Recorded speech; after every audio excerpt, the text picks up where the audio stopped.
Chapter 378. The sect master of the Tianjian sect, Gao Yu, stood in the Sky Pillar Hall and angrily complained about the Sky Pillar sect's crimes. He talked non-stop, starting from 100 years ago, all the way to his birthday banquet last month. Under his description, the Sky Pillar sect had completely turned into a tyrannical and arrogant evil sect that committed all kinds of crimes. Perhaps he was acting, or perhaps he was truly sad. When he talked about how Shi Wenyu was killed, how he was injured by Chu Tianxing, and how the divine sword peak was destroyed, he was still weeping. His tragic tone and cries could really move anyone who heard it and shed tears upon seeing it. When the sect masters and elders in the hall saw Gao Yu's appearance, their expressions became very complicated and many thoughts appeared in their minds. Granny Shui Yu looked at him coldly and sneered in her heart, "Gao Yu, this shameless guy, he's really not afraid of losing face. In front of the sect masters and the emperor, he can actually act so miserably and realistically.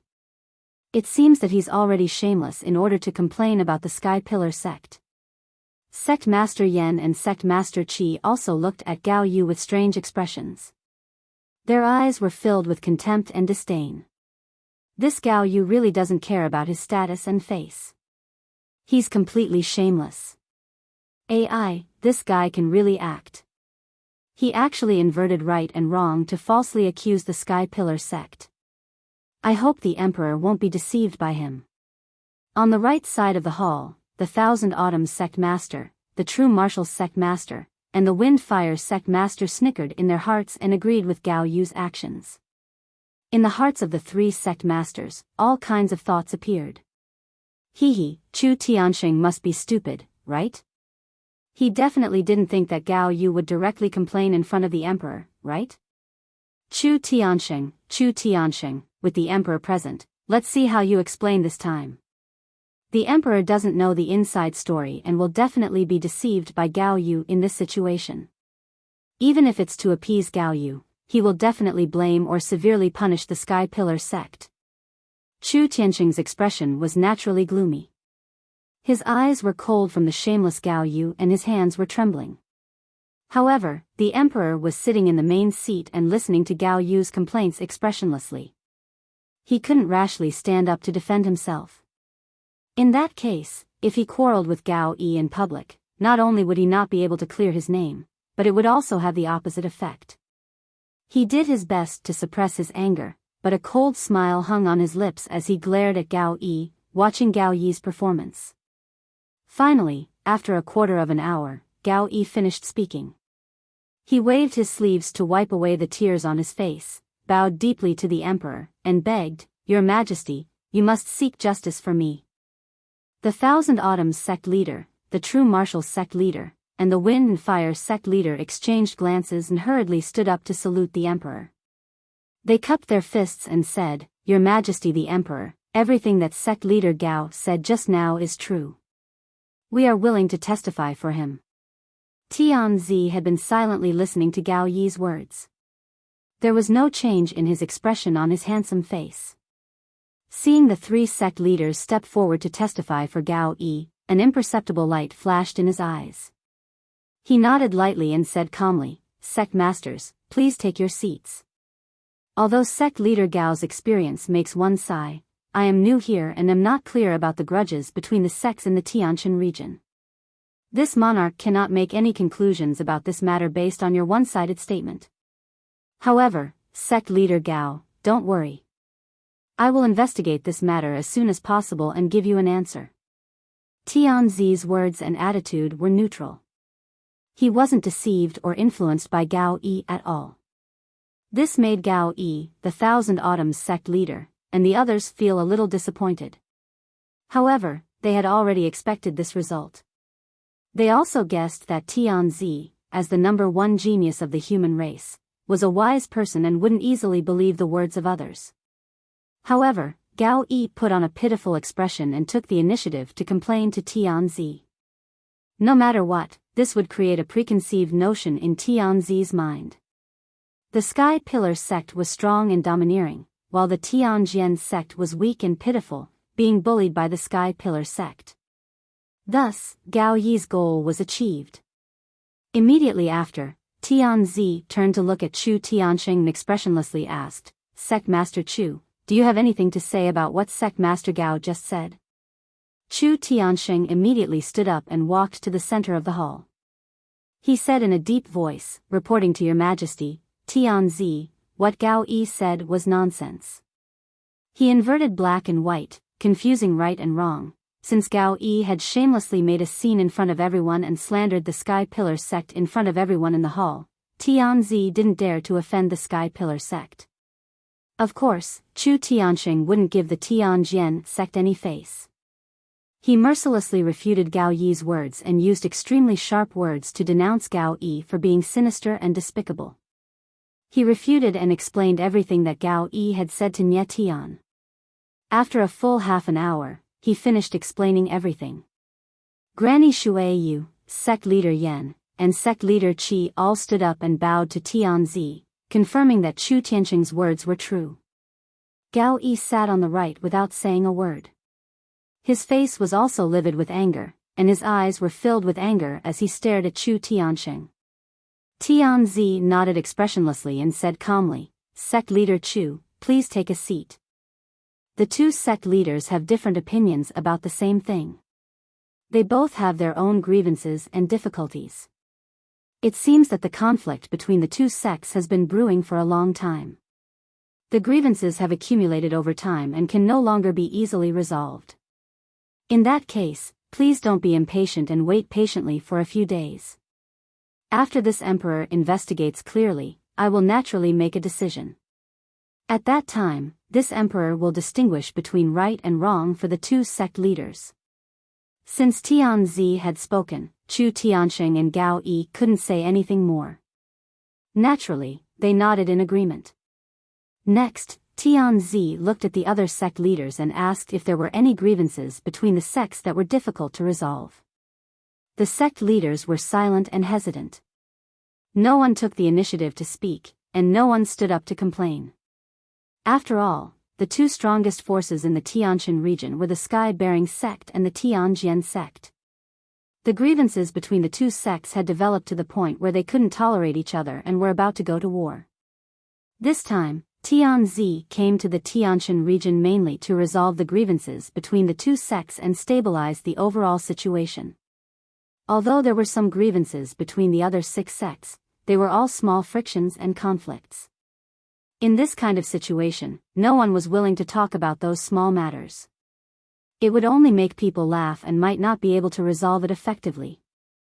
Seeing that everyone was silent, Tianzi didn't ask anything and said in a solemn tone, since the 6 sects are still harmonious, then this emperor is relieved. Next, this emperor will stay in the Sky-bearing sect for a while to thoroughly investigate and resolve the grievances between the two sects. Sect leaders, please stay in the Sky-bearing sect for a few days to help this emperor understand the situation and contribute to the peace and stability of the Tianjin region. Chapter 379. After the meeting ended, the sect leaders led their elders and chief disciples out of the towering sky hall. Everyone left the red firmament peak and returned to the courtyards on the mountainside of the towering sky peak to rest. In the towering sky hall, only Tianzi, the imperial general, Chu Tianxing, Ji Tianxing, and Yunyao were left. Tianzi's gaze fell on Yunyao, and there was a touch of emotion in the depths of his eyes.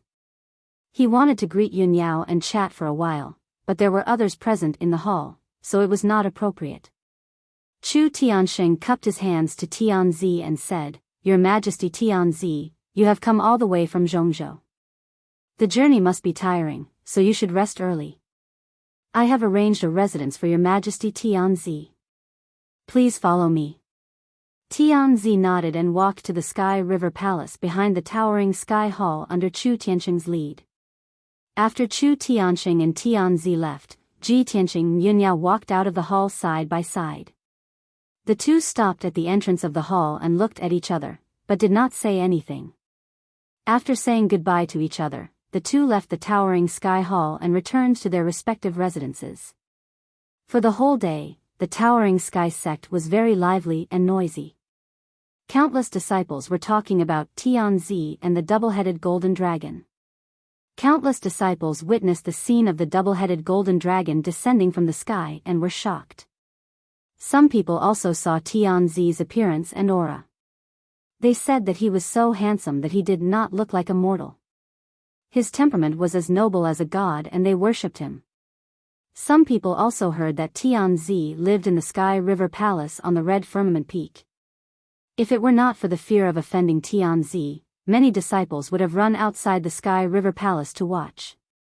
For the whole day, Tianzi and the imperial general stayed in the Sky River Palace and did not appear again. After Tianzi rested for half a day, he asked the imperial general to find countless books and information. He quietly read the information and quickly understood the situation in the Tianshan region and the details of the 8 major sections. The people of the Heart Moon sect, Thousand Autumns sect, Six Unity sect, and other major sects stayed in their respective courtyards. The people of the various sects waited patiently for news and for Tianzi to summon them. Without the Son of Heaven's order, they didn't dare to leave the Sky Pillar sect. The day passed quickly. At night, the Sky Pillar sect was decorated with lanterns and colored banners. A grand banquet was held in the sky-raising palace to welcome the Son of Heaven who had come from afar. All the sect leaders, elders, and chief disciples were fortunate enough to attend the banquet. During the banquet, the Tianjian sect master Gao Yi changed from his miserable and distressed appearance during the day to repeatedly toast the emperor. He flattered the Son of Heaven without leaving a trace, praising the Son of Heaven as a peerless hero that was rarely seen in the world. Of course, with the Son of Heaven's status, power, and talent, he could indeed be called the #1 genius of the human race. Even in the entire Tianxian land, Tianzi was one of the top few absolute geniuses. He was the true pride of the heavens. Chu Tiansheng and the other sect leaders were full of disdain for Gao Yi's actions. At the same time, on a mountain peak 25 kilometers east of the Sky Pillar sect, the bright moonlight shone on the mountain peak, covering it with a layer of hazy moonlight. On a giant rock on the mountain peak, a man and a woman were standing. They were looking at the Sky Pillar sect with cold eyes. The woman was about 2 meters tall. She wore a long black robe, a cloak, and a veil. Only a pair of dark red eyes could be seen. She was the Blood Moon Infanta. The middle-aged man standing next to her was also a demon. His body was frighteningly tall. He was more than 3 meters tall and had dark purple skin all over his body. This giant had a head full of long red hair and his entire body was covered with thick purple hair. He was not wearing any clothes and only had a black python apron wrapped around his waist. He was the Blood Moon Infanta's father, the leader of the Blood Demon tribe, the Blood Demon King. The father and daughter stood side by side and looked at the brightly lit Sky Pillar sect from afar. Cold murderous intentions surged in their eyes. Human worms of the Sky Pillar sect, it won't be long before this king turns all of you into ashes. The Blood Demon King drew back his lips and cursed with a cold tone. The Blood Moon Infanta nodded and asked in a deep voice, "Father, you have already studied the Sky Pillar sect's 9 dragon spirit vein map yesterday. Do you have any plans?" The Blood Demon King said in a cold tone, "Although I already know the 9 dragon spirit vein map like the back of my hand, the experts of various sects have gathered in the Sky Pillar sect. We can only continue to endure and cannot act rashly. I brought a soul crystal from the palace. This crystal was once one of the treasures of a certain sect in the Yong'an region. After I destroyed that sect, I kept this soul crystal until today. Now, it can finally be put to use." As he spoke, the Blood Demon King spread out his wide left hand. A silver crystal the size of an egg appeared in his palm. It flickered with a bright silver light. The Blood Moon Infanta stared at the soul crystal and said with a face full of curiosity, "Father, the high priest also mentioned the soul crystal and asked the Tianjian sect master to find a way to get one. It's a pity that the Tianjian sect master's disciple, Shi Wenyu, is too useless." Not only did he not get the soul crystal, but he was also heavily injured by Ji Tianqing and was on the verge of death. "Father, what are you going to do with this soul crystal?" The Blood Demon King drew back his lips and revealed a row of white fangs. He sneered and said, "Of course, I'm going to destroy the 9-dragon spirit vein in preparation for the birth of the Demon King. The soul crystal is the source of power for the Tianyuan array. It can also devour the power of the Tianyuan array and silently destroy the spirit vein array. Blood Moon, I'm going to sneak into the 9-dragon spirit vein array and use a secret technique to bury this soul crystal. The soul crystal will quietly devour the power of the 9-dragon spirit vein array and gradually destroy the structure of the spirit vein. After a month at most, the power of the 9-dragon spirit vein array will be so weak that it can no longer be maintained." The Blood Demon King sneered as he spoke of his plan. The Blood Moon Infanta nodded and praised, "Good. Father, you're going to sneak into the Sky Pillar sect alone. There are many Sky Prime experts in the Sky Pillar sect, so you must be careful." The Blood Demon King sneered in disdain, "There are only a few experts in the Sky Pillar sect that can match me. I also have the smoky umbrella, so how can I be discovered by them? What danger can there be? Blood Moon, you stay here and wait. I'll be back soon." After he finished speaking, he turned into a black mist and left the mountain peak, flying in the direction of the Sky Pillar sect. The Blood Moon Infanta stayed on the mountain peak and silently waited as she watched the black mist disappear into the night sky. After half an hour, the Blood Demon King arrived at the side of the Sky Pillar sect and arrived at the foot of the Jade Sword Peak. The invisible 9-dragon spirit vein array protected the entire Sky Pillar sect and also enveloped the Jade Sword Peak. The Blood Demon King took out the smoky umbrella and borrowed its power to quickly pass through the sect-protecting array. Chapter 380. The Blood Demon King was a Sky Origin Realm expert, and with the smoky umbrella in his hand, he was like a tiger that had grown wings. He shuttled through the pitch-black underground without making any sound or emitting any demonic power fluctuations. Unless a Sky Origin Realm expert approached him, no one would be able to detect his aura. Although there were many Sky Origin Realm experts in the Sky-bearing sect, they were all attending the banquet in the Sky-bearing palace. No one would have thought that someone would take the opportunity to invade. 15 minutes later, the Blood Demon King dived into the depths of the underground and quietly used a demonic secret technique to place the Spirit Soul Crystal in the Spirit Vein array.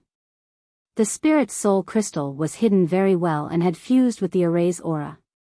It was impossible for anyone to discover it. After doing all this, the Blood Demon King sneered and silently left the underground. 30 minutes later, he returned to the mountain peak 50 miles away from the Sky-bearing sect and appeared beside the Blood Moon Infanta. Seeing that he had returned safely, the Blood Moon Infanta hurriedly asked, "Father, did the plan go smoothly?" "Of course it went smoothly." The Blood Demon King sneered confidently. "I have already placed the Spirit Soul Crystal in the depths of the Spirit Vein array. After 1 month, the power of the Spirit Vein array will be exhausted. At that time, even if the people of the Sky-bearing sect discover the abnormality, it will be too late to remedy it. We can take the opportunity to destroy the seal and rescue the Demon King." The Blood Moon Infanta's blood boiled and she clenched her fists in excitement. "Great! Father, we will succeed soon." "Yes." The Blood Demon King nodded and said, "However, it is still too early to be happy. I still need to make more preparations." He warned the Blood Moon Infanta in a low voice, "Blood Moon, for the next few days, stay nearby and secretly pay attention to the Sky-bearing sect's movements. If there is any news from the Sky-bearing sect, you must immediately send a message to me. In addition, you must also pay attention to hiding.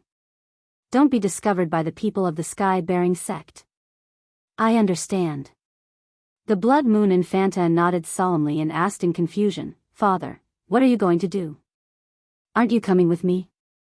The Blood Demon King grinned and said in a playful tone, "I haven't been to the Ancient Star Realm for many years. Since I've returned, I must ensure that the plan goes smoothly. This king has an old friend in the Ancient Realm. It's time to go see her." Hearing this, Blood Moon Infanta vaguely understood something. She nodded and didn't ask any more questions. After that, the Blood Demon King left the smoky net umbrella to her, turned into a black mist, and flew away. She remained alone at the peak of the mountain, sitting on a millstone and silently watching the bright lights of the Sky Pillar sect.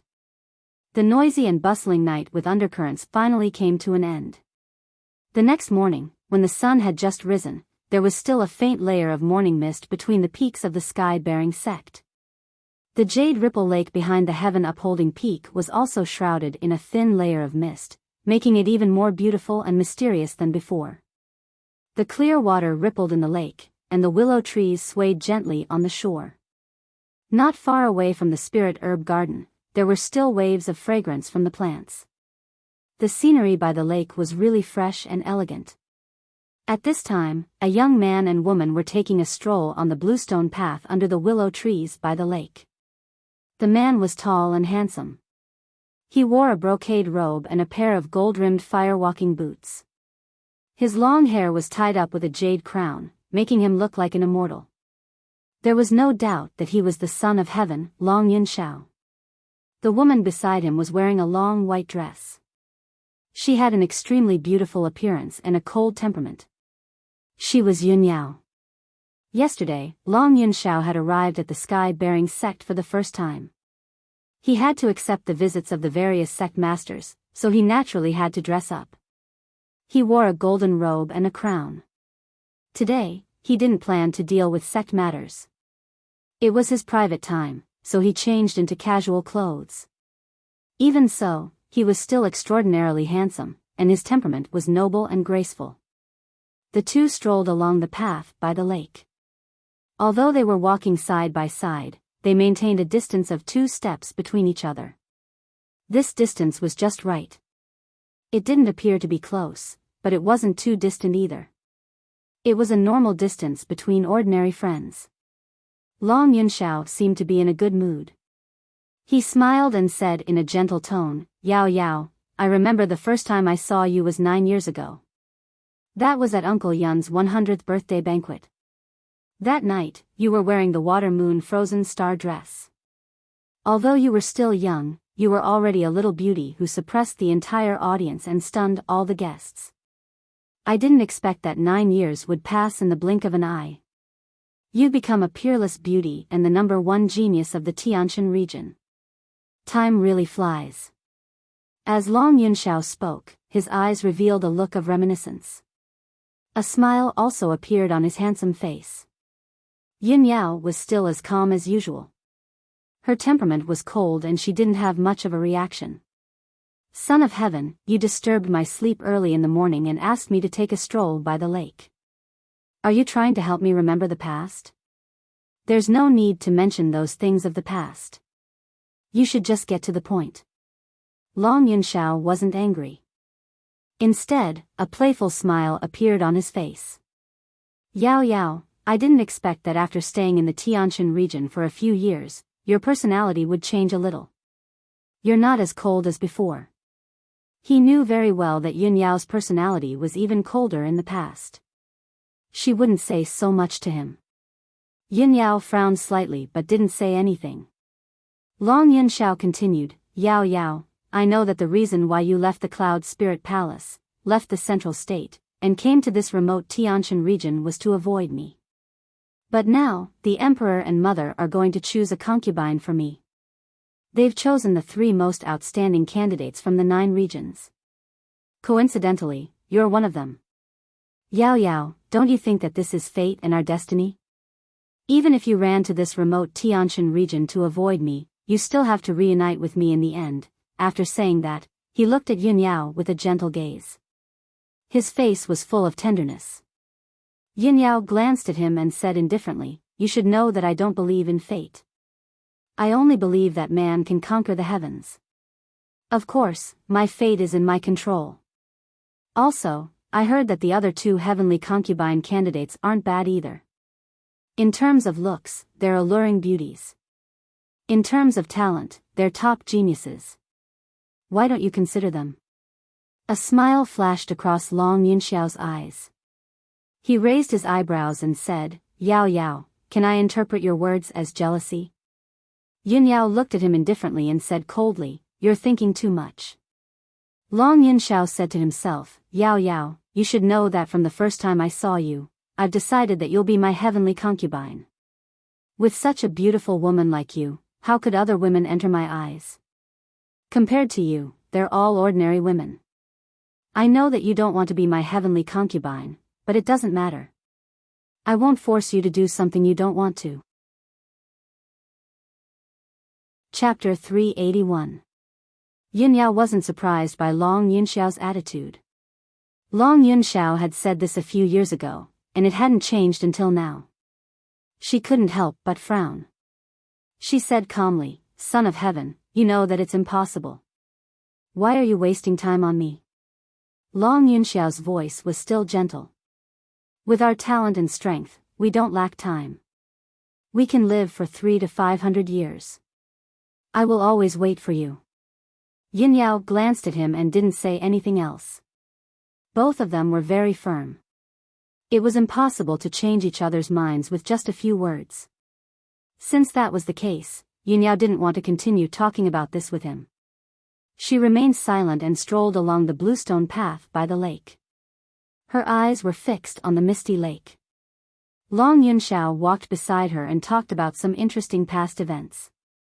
His eyes and tone were very gentle from beginning to end. No matter what Yunyao's reaction was or what her attitude was, he was always gentle and gentlemanly. This had been the case for many years, and it hadn't changed even now. 15 minutes passed quickly. At this moment, a young man in a white robe walked over from the bluestone path in front of them. The young man in the white robe was also strolling by the lake. The two of them met unexpectedly. When Yunyao saw the young man in the white robe walking over, her cold expression and eyes softened a lot. She greeted him. Junior brother Tianqing, good morning. Without a doubt, the young man in the white robe walking over was Ji Tianqing. After the banquet last night, he didn't sleep at all. He had been meditating and cultivating. When dawn came, he casually walked around the towering sky peak. Unknowingly, he arrived at the Jade Wave Lake at the back of the mountain. He did not expect to meet Yunyao and Long Yunxiao, who was beside her, here. Ji Tianqing was stunned for a moment. Then, he calmly walked in front of the two of them and greeted them with cupped fists. Greetings, Your Majesty. Eldest senior sister, the two of you sure are in a good mood. Are you here to admire the scenery of Jade Wave Lake so early in the morning? He calmly looked at Yunyao and Long Yunxiao and chatted with them. His mood didn't change at all. Long Yunxiao looked at him and smiled. He nodded in return. However, Long Yunxiao was not familiar with him. He only knew that he was Chu Tianqing's personal disciple, so he did not speak to him. However, Yunyao walked to Ji Tianqing's side and stood face to face with him. She said in a gentle tone, Junior brother Tianqing, Tianzi and I have known each other since we were young. This time, he was ordered to come to the Heavenly Star region to take charge of the situation. He also came to visit me on the way, so he invited me to take a walk by the lake early in the morning, Yunyao explained briefly. Although her expression was normal, Ji Tianqing felt that something was amiss when he heard it. He thought to himself, so big senior sister and Tianzi have known each other since they were young. In that case, my previous guess was not wrong. Eldest senior sister's background is indeed not simple. Eldest senior sister is explaining to me in person. Are you afraid that I will misunderstand something? He already had a sense of propriety in his heart, so he said to Yunyao and Long Yunxiao, I didn't expect eldest senior sister and Tianzi to be friends. Since old friends have met, of course I should visit and greet them. Long Yunxiao only cared about Yunyao. Why would he care about what Ji Tianqing said or did? At this time, Yunyao cupped her hands and bowed to Tianqing. She said apologetically, Tianzi, I'm sorry. I made an appointment with junior brother Tianqing to go to the Creek Mountain Flower Valley today. Please forgive Yunyao for not being able to accompany you. Goodbye. Hearing this, Ji Tianqing and Long Yunxiao were stunned. Ji Tianqing's expression didn't change, but he was secretly puzzled. Strange, when did I have an appointment with eldest senior sister? Why are we going to the Creek Mountain Flower Valley? However, he was quick-witted and immediately guessed Yun Yao's intention. Could it be that eldest senior sister deliberately said this to use this as an excuse to get rid of Tianzi? Thinking of this, he also cupped his hands and bowed to Long Yun Shao. He revealed an apologetic smile and said, "Your Majesty, please excuse me." Long Yun Shao frowned slightly. He glanced at Ji Tianqing and then looked at Yun Yao. He vaguely guessed something in his heart. He secretly pondered in his heart, but his expression didn't change at all. He smiled and said, "Yao Yao, I came all the way to the Tianshan region to meet you. I just chatted with you for a while, and you want to leave me here. Aren't you treating me as a friend? It just so happens that I also want to see the scenery of the Tianshan region. Yao Yao, shouldn't you be a good host and take me to see it?" Ji Tianqing and Yun Yao didn't expect Long Yun Shao to be so persistent and insist on going with them. If it was an ordinary person, they would definitely be embarrassed to disturb their date and would have left long ago. However, Long Yun Shao was an honored guest and they were disciples of the Sky Pillar sect. They should be warmly received. Moreover, Long Yun Zhao's words were neither light nor heavy. He was jokingly reprimanding Yun Yao, making it impossible for Yun Yao to refuse. Helpless, she could only say calmly, "Since Tianzi also wants to see the scenery, as disciples of the Sky Pillar sect, we naturally have to entertain you. Tianzi, please." Then, Yun Yao, Ji Tianqing, and Long Yun Shao left the Jade Lake together and walked towards the Creek Mountain in the depths of the Sky Pillar sect. The Creek Mountain was one of the 9 peaks of the Sky Pillar sect. It was located in the deepest part of the mountain range and the scenery was very beautiful. There was a valley in the Creek Mountain that was filled with 5-colored spirit flowers. The flowers didn't wither all year round and the scenery was beautiful and pleasant. Ever since Ji Tianqing entered the Sky Pillar sect, he had been busy cultivating and increasing his strength and had never been to the Creek Mountain. After the 3 of them left the Sky Pillar Peak, they quickly walked through the forest between the peaks and went straight to the Creek Mountain's Flower Valley. Yun Yao had a cold personality and Ji Tianqing had an introverted personality. The 2 of them weren't good at talking and socializing. Long Yun Shao was eloquent, but he hid his thoughts and didn't chat with Yun Yao and Ji Tianqing on the way. He silently observed Ji Tianqing and Yun Yao. From some clues, he could see that Yun Yao's attitude towards Ji Tianqing was both trusting and close. The 2 of them walked side by side and were only half a foot apart. They didn't feel strange at all. In Long Yun Zhao's eyes, this distance made them seem as intimate as a couple, making him feel a little gloomy. However, Long Yun Shao understood Yun Yao's temperament very well. He had known Yun Yao for many years, but when had he ever seen Yun Yao take the initiative to get close to someone? With Yun Yao's taste, how could she fall for such an ordinary person? She's only doing this to deliberately avoid me. Thinking of this, Long Yun Shao felt a lot more relieved. After an hour, the 3 of them were about to reach the foot of the Creek Mountain. At this time, Long Yun Zhao's spiritual sense inadvertently discovered that there was a white-browed old man in a yellow robe who seemed to have been following them 100 meters behind them. The white-browed old man was short and fat with a goatee on his chin. His strength had also reached the peak of the Origin Core stage. Chapter 382. Not long after, Ji Tianqing, Yun Yao, and Long Yun Shao climbed up Shi Mountain. This was a mountain peak that was more than 3,000 meters tall. There was a huge rain-making spiritual formation on the mountain peak. The formation kept condensing thick clouds, and drizzling rain continued to fall, converging into a clear lake on the mountain peak. The lake water flowed down from the mountain peak, forming several streams on the hillside, and flowed to the valley halfway up the mountain. The valley was full of 5-colored spiritual flowers, which emitted a fragrant fragrance, attracting many bees and butterflies to wander among the flowers. A few streams flowed down from the mountain peak and passed through the flower valley, adding a bit of poetry to the flower valley. The name Shi Mountain was also derived from this. Ji Tianqing, Yun Yao, and Long Yun Shao strolled in the flower valley, admiring the spiritual flowers and mountains. Their moods became much more relaxed and happy. Long Yunxiao could see that Yunyao and Ji Tianqing were close, and there seemed to be signs of affection. However, he didn't take Ji Tianqing seriously, nor did he show the slightest dissatisfaction. He acted as if he didn't notice it at all. As usual, he chatted with Yunyao and reminisced about the past. His words and actions were full of the majesty and bearing of an emperor. However, Yunyao didn't have much interest in the topics he talked about. She had been silent the whole time. She was only closer to Ji Tianqing. Occasionally, she would chat with Ji Tianqing. Her tone and expression were also very gentle. In a bush at the edge of the flower valley, an old man in a yellow robe was hiding in the bushes, observing the movements of Ji Tianqing and Yunyao from afar. This person had a short stature and a big belly, but he had to act like an immortal. Without a doubt, he was the trusted aide of the Tianjian sect master, Gao Yi, guest elder Huangfu. At this time, guest elder Huangfu was curled up in the bushes, peeping at Ji Tianqing and the others from afar.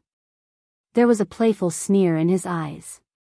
Hee, the sect master asked me to secretly move around the Sky Pillar sect and see if I can find any clues. I didn't expect that I would find such shocking news today. The honorable emperor not only knows Yunyao, but he also has deep feelings for Yunyao. Unfortunately, Yunyao and Ji Tianqing secretly have feelings for each other. They seem to be close. Humph. How interesting. Guest elder Huangfu sneered in his heart. After peeping for a while, he quietly turned around and left. After leaving Creek Mountain, he hurriedly rushed back to Heaven Pillar Peak and entered a courtyard house with a cold environment. This residence was called the Guest Courtyard. It was a residence that the Sky Pillar sect used to receive guests. The Sky Pillar sect had arranged for the Heavenly Sword sect Master Gao Yi and Guest Elder Huangfu to stay in this courtyard. After entering the courtyard, Guest Elder Huangfu carefully observed his surroundings and made sure that nobody was following him before he quietly entered the secret chamber. The secret room was dimly lit and empty. Apart from the two jade futons, there was nothing else in the room. Gao Yi was sitting cross-legged on a futon, meditating and cultivating with his eyes closed. After Guest Elder Huangfu entered the secret chamber, he quickly closed the stone door and cast a soundproofing array formation. Gao Yi was awakened by him and opened his eyes. He raised his eyebrows and asked, "Guest Elder Huangfu, you seem to be in a hurry. What happened?" Guest Elder Huangfu cupped his hands and said with a smile, "Sect Master, you asked this subordinate to secretly move around in the Sky Pillar sect." This subordinate obeyed and quietly watched Ji Tianqing and Yunyao. Just now, this subordinate discovered a rather shocking matter. This is definitely the best news for us. Hearing this, Gao Yi's interest was immediately piqued. His eyes lit up. "Tell me, what is the good news?" Guest Elder Huangfu lowered his voice and reported truthfully, "Just now, this subordinate saw Ji Tianqing, Yunyao, and Tianzi. The three of them were actually together and even went to the Creek Mountain Flower Valley to enjoy the scenery. This subordinate followed them all the way to the Creek Mountain Flower Valley. After observing for a long time, I found out that Tianzi and Yunyao had known each other for a long time. Moreover, Tianzi is very devoted to Yunyao. However, Yunyao's attitude towards Tianzi seems to be a little cold, but she is closer to Ji Tianqing." Hearing this, Gao Yi raised his eyebrows and a smile appeared on his face. He said in a low voice, "Hee, I really didn't expect Yunyao to have such good fortune. Since Tianzi and Yunyao know each other and have deep feelings for each other, he will definitely choose Yunyao as his heavenly consort. This is a great thing for the Tianshan region. In the future, the Tianshan region will be taken care of by the imperial court and will definitely become the most powerful region. We will also be able to obtain great benefits from this.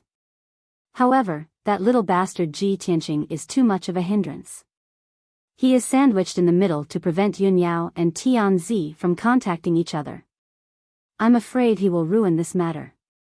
Guest Elder Huangfu, we have to think of a way to restrain Ji Tianqing and make him keep a distance from Yunyao. This way, Tianzi will have a chance to get close to Yunyao. Guest elder Huangfu frowned and thought for a moment. However, he shook his head and said, "Sect master, this subordinate feels that this matter is inappropriate. If Yunyao becomes the heavenly consort, it will do us more harm than good. After all, Yunyao is the chief disciple of the Sky Pillar sect. If she really becomes the heavenly consort, the Sky Pillar sect will have a backer and will definitely be taken care of by the imperial court. At that time, the Sky Pillar sect will be like a tiger that has grown wings, and its power will be even stronger. Not only will we not be able to deal with the Sky Pillar sect, but we will definitely be suppressed by them even more miserably." Gao Yi's brows immediately knitted together, and a gloomy cold light flashed in his eyes. After thinking for a moment, he nodded in agreement and said, "That's right. If Yunyao really becomes the heavenly consort, it will definitely destroy our plan and make the Sky Pillar sect even more powerful. We can't provoke them." Guest elder Huangfu frowned and thought for a moment before saying, "Sect master, this subordinate feels that we might as well put the matter of the heavenly consort aside and ignore it. At present, what we should consider more is how to use external forces to deal with the Sky Pillar sect. This subordinate believes that Tianzi's position is high and noble, and he is the most powerful external force. If we can cause conflict between the Sky Pillar sect and Tianzi and make Tianzi dissatisfied with the Sky Pillar sect, then the Sky Pillar sect will be in danger. This is the best situation for us. Make Tianzi dissatisfied with the Sky Pillar sect?" Gao Yi revealed a puzzled expression and asked, "Guest elder Huangfu, what do you think?" Guest elder Huangfu already had an idea. He revealed an unfathomable smile and said, "The person Tianzi cares about is Yunyao, and Yunyao's attitude towards him is cold, but she is close to Ji Tianqing. Since that's the case, then we can do the opposite and prevent Yunyao from becoming the heavenly consort." At this point, Gao Yi suddenly came to a realization, and a cold smile appeared on his face. This king understands. Since Tianzi cares about Yunyao, then we will think of a way to matchmake Ji Tianqing and Yunyao together and let Ji Tianqing get Yunyao. If Tianzi's heavenly consort is snatched away, he will definitely hate Ji Tianqing to the bone and vent his anger on the Sky Pillar sect. Chapter 383. Ji Tianqing, Yunyao, and Long Yunshao played in the valley for half a day before leaving. After leaving the valley, the three of them went to several other mountain peaks to enjoy the scenery of the Sky Pillar sect. During this period, Yunyao deliberately ignored Long Yunshao and walked side by side with Ji Tianqing. Their conversation and behavior were relatively close. Even those who didn't know could see that Ji Tianqing and Yunyao were a couple, and Long Yunshao was the awkward third party. However, Long Yunshao didn't feel awkward at all. His expression was normal from beginning to end, and he even praised the scenery of the Sky Pillar sect. After the sun set, the three of them ended their tour and returned to their respective residences to rest. After Yunyao returned to the White Cloud Hall, she sat cross-legged on the bed and meditated. In the past few days, the emperor and the sect leaders of the various sects were in the Sky Pillar sect. As the chief disciple, she had to appear every day to deal with some matters. Therefore, she couldn't enter the secret room to cultivate in seclusion. She could only meditate and cultivate. Unknowingly, 4 hours passed and it was late at night.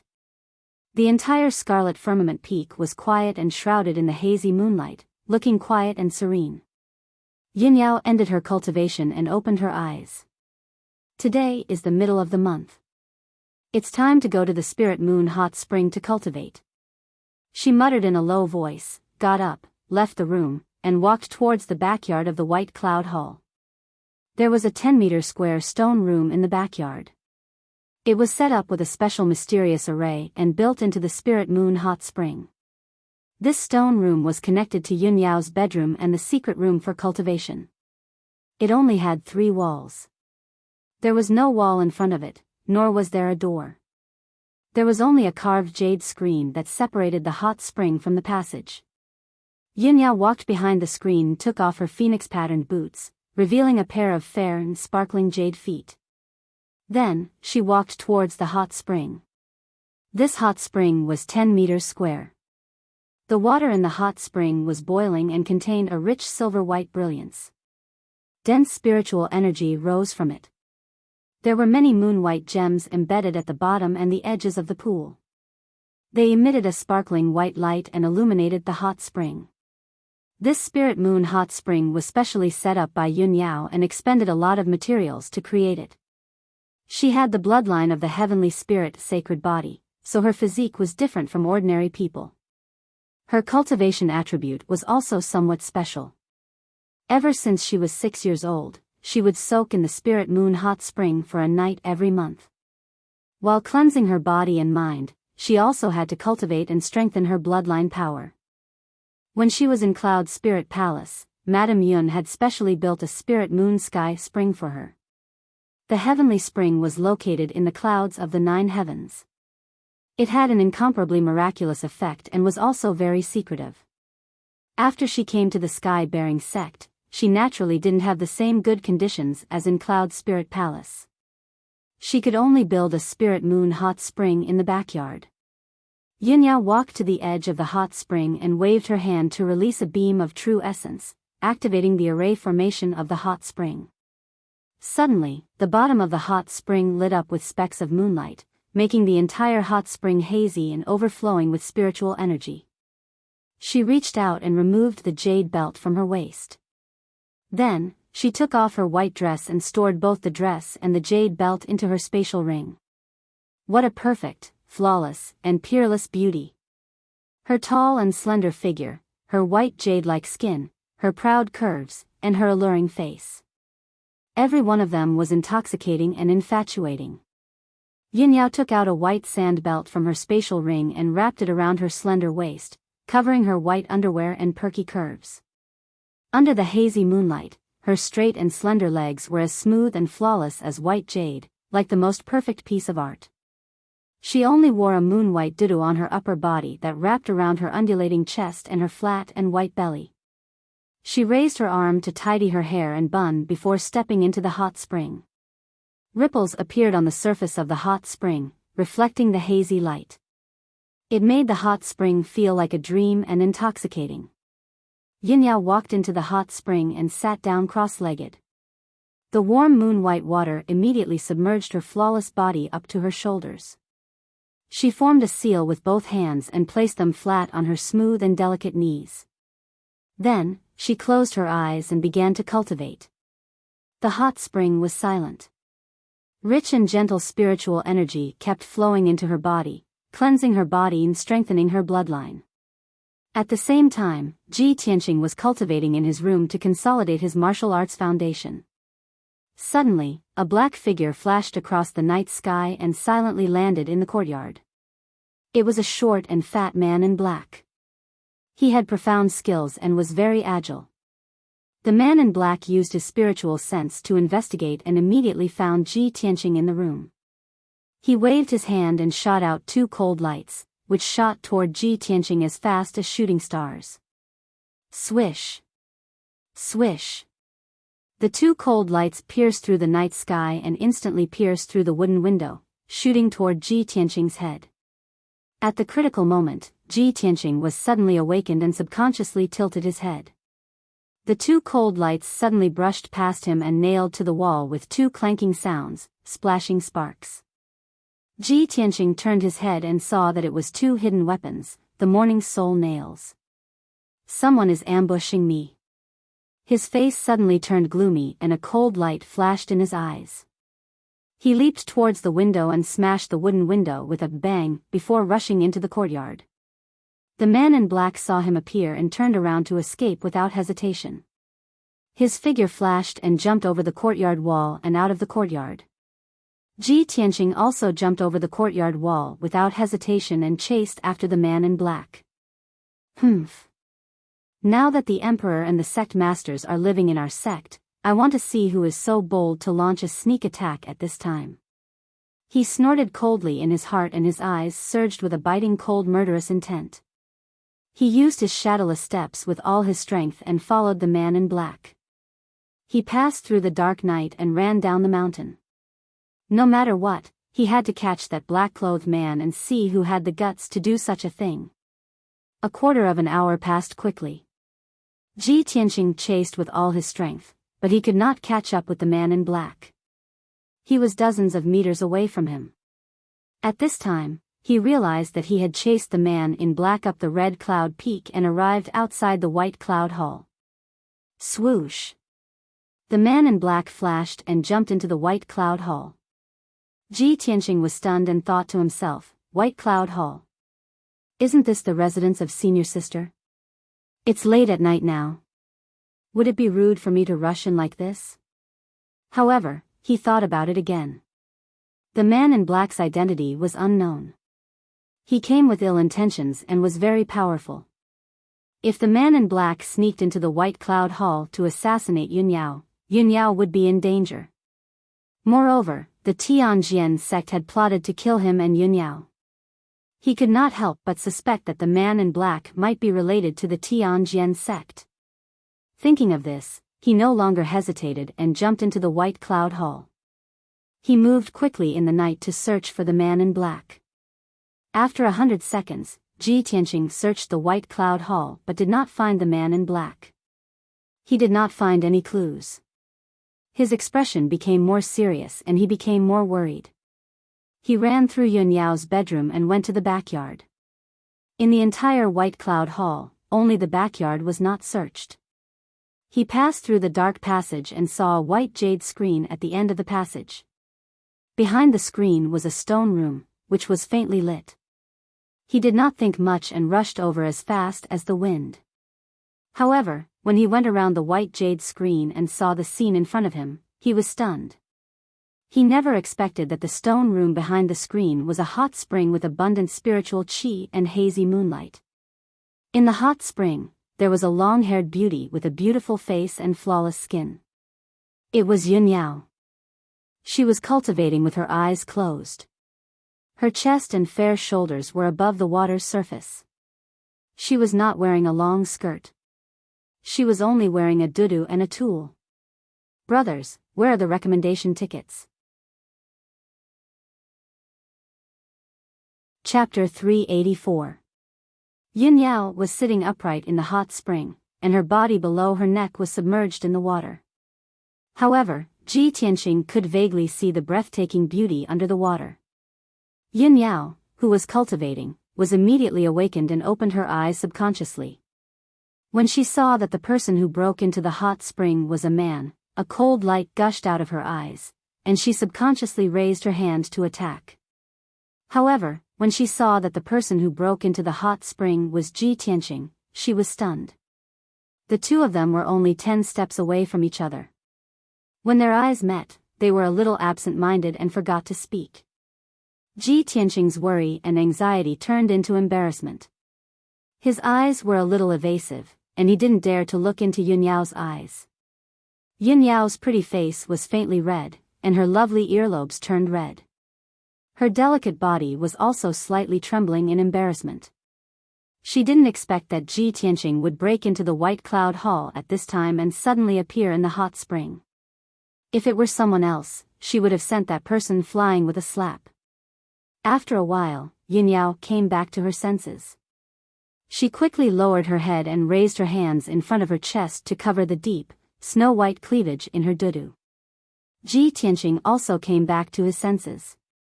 He quickly looked away and was about to explain. However, before he could open his mouth to speak, Yun Yao's expression changed again. Her eyes were sharp as she looked at the screen behind him. In the passage behind the screen, there was the sound of robes fluttering in the air. Obviously, someone was rushing over quickly. Moreover, Yun Yao's soul sense had already detected that the person who was rushing over was the person she didn't want to see the most. At this critical moment, she didn't hesitate to send a voice transmission to Ji Tianqing. Tianqing, come to me quickly and hide. Ji Tianqing was stunned. His heart skipped a beat, and he revealed an incredulous look. However, he also sensed that someone was rushing over quickly from the passage behind him. Seeing Yun Yao's anxious face, he didn't have time to think.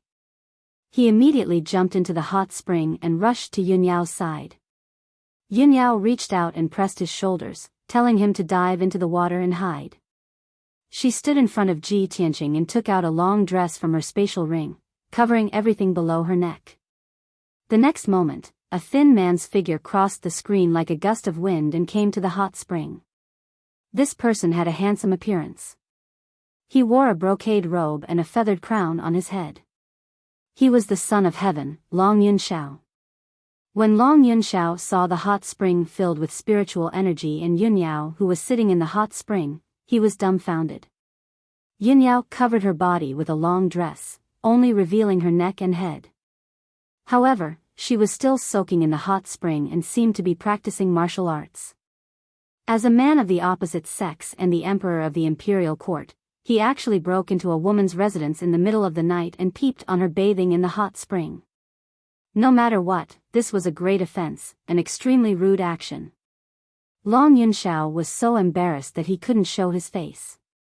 He stared at Yunyao's beautiful face and forgot to explain himself. Especially when Yunyao's eyes were cold and her face was cold. She was glaring at him angrily, which made him feel even more guilty. Long Yunxiao. How dare you be so rude? Yunyao shouted angrily. Yao Yao, it's not what you think. Let me explain. Long Yunxiao's face turned red in embarrassment, and he quickly tried to explain himself. However, before he could explain himself, Yunyao shouted angrily, "Get out!" The emperor of the imperial court, the son of the most respected emperor of the human race, was scolded by Yunyao, but he didn't lose his temper at all. Long Yunxiao cupped his hands and bowed guiltily. He quickly left the hot spring and went around the screen to return to the passageway. After he left, Yunyao secretly heaved a sigh of relief.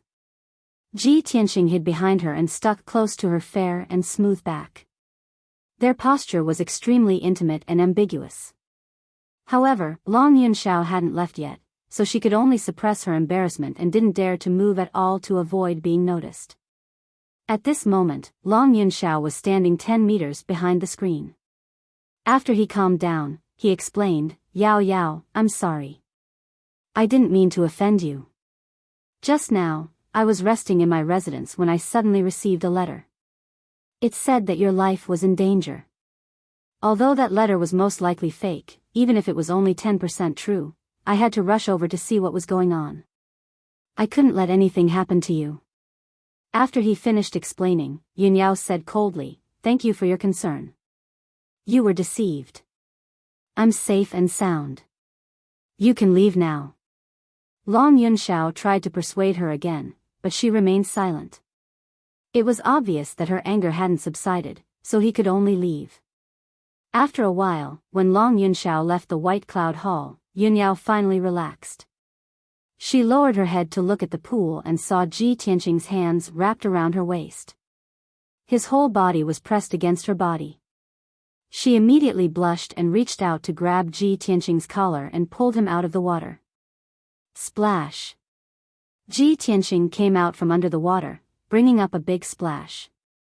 He quickly used his hands to push his wet hair away and wiped the water off his face.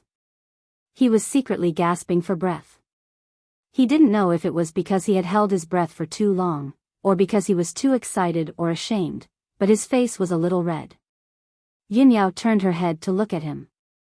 She suppressed her embarrassment and pretended to be angry as she asked, "Tianqing, why didn't you stay in the Tianqing courtyard? Why did you break into the White Cloud Hall in the middle of the night?" Ji Tianqing gazed at her and quickly explained, "Eldest senior sister, I was cultivating in my room when I was suddenly attacked by a man in black. I followed him all the way to the White Cloud Hall. Recently, people from all the sects have gathered in our sect. There are too many people. I was worried that someone would harm you, so I came to see if you were okay." I didn't expect. His experience and thoughts were somewhat similar to Long Yunxiao's. Yunyao immediately frowned. She couldn't help but suspect that there was something fishy about this matter. Ji Tianqing looked at her with gentle eyes. His mind was filled with complicated thoughts. He thought to himself, "I rashly broke into the hot spring and saw eldest senior sister bathing. I was so rude, but she didn't have any intention of reprimanding me. She found out that Long Yunxiao was here. To prevent my identity from being exposed, she didn't care about her reputation and asked me to hide behind her. Even though I had such intimate contact with her, she didn't really get angry. If eldest senior sister didn't have feelings for me, she definitely wouldn't do this.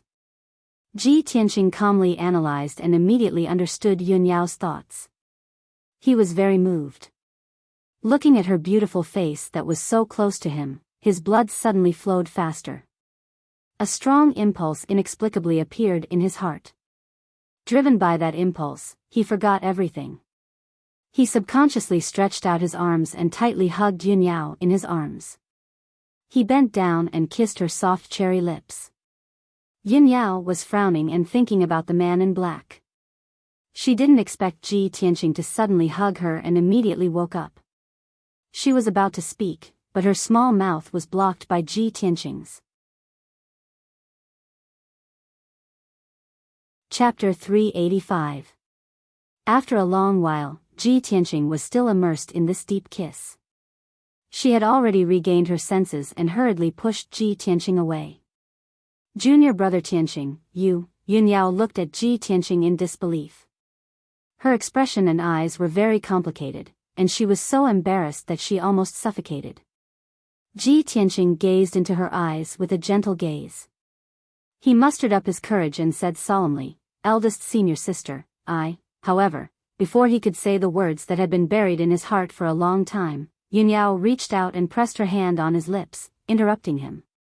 "Junior brother Tianqing, you should go back." After saying that, she jumped out of the hot spring and landed lightly beside the hot spring. When she was in midair, she had already wrapped her long dress around her body and covered her flawless jade body. Swoosh! Her figure flashed past the screen, entered the passage, and immediately hid in the secret cultivation room.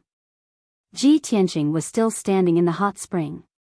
He smiled happily as he watched Yunyao's fairy-like figure leave. Eldest senior sister, really has me in her heart. He secretly clenched his fists. The excitement and agitation in his heart made his blood boil. After a while, he jumped out of the hot spring and used his true essence to dry his robes. He took advantage of the night to leave White Cloud Hall. When he returned to Tianqing's courtyard, he was still sitting on the bed in a daze, recalling the scene in the hot spring. At this time, his heart was in a mess. His mind was full of Yunyao's beautiful figure, and he couldn't cultivate it all. After thinking for a while, he couldn't help but purse his lips and recall the taste of that deep kiss. After Long Yunxiao returned to his residence, he also sat at the desk by the window. He stared at the night sky outside the window and fell into deep thought. His face was a little gloomy, his brows were tightly knitted, and his eyes were very cold. Previously, he had rashly barged into the hot spring and was reprimanded by Yunyao. The situation at that time was special and completely out of his expectations. He didn't notice any clues. Now that he had calmed down and carefully recalled the scene at that time, he felt that it was a little strange. He knew Yunyao very well. He knew Yunyao's temperament very well. Yunyao's behavior and reaction at that time seemed a little strange to him. She seemed to want to hide something, so she was eager to chase him away. Not only that, but he also sensed the aura of another person in the backyard. Thinking up to this point, Long Yunxiao's heart grew heavier and heavier. He muttered in a low voice, "Yao Yao, who exactly are you trying to protect?" At this time, a general in golden armor walked into the room quickly. He cupped his hands and reported, "Emperor, I followed your orders and observed from outside the White Cloud Hall. Sure enough, I found something." Long Yunxiao collected his thoughts and raised his head to look at the Imperial Forest General. He asked in a deep voice, "General Li, what did you discover?" General Li answered truthfully, "Emperor, not long after you left, I saw a young man in a white robe come out of the White Cloud Hall and leave quietly. That young man in a white robe is sect leader Chu's personal disciple, Ji Tianqing." Ji Tianqing.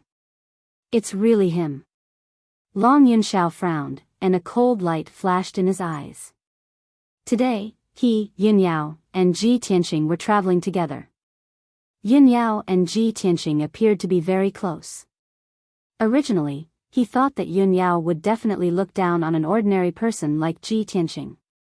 She was just pretending to be close to Ji Tianqing. She was deliberately putting on an act for him to see so that he would retreat. But now, it seemed that things were a little beyond his expectations. Yun Yao and Ji Tianqing were deliberately getting close to each other. He was afraid that it wasn't as simple as acting. Thinking up to this point, Long Yunxiao's expression became more and more solemn, and many complicated thoughts surged in his mind. General Li didn't leave and continued to report, "Emperor, I met a person on my way back. That person was wearing the gray linen clothes of a servant disciple, but he claimed to be an elite disciple of the Sky Pillar sect. He also said that he had urgent news to report to you." Hearing this, Long Yunxiao frowned slightly. After thinking for a while, he nodded and said, "Bring him in." "Yes, Emperor." General Li cupped his hands and accepted the order, then turned and left. Then, he brought a young man in linen clothes into the room. This person had a handsome face and a feminine temperament.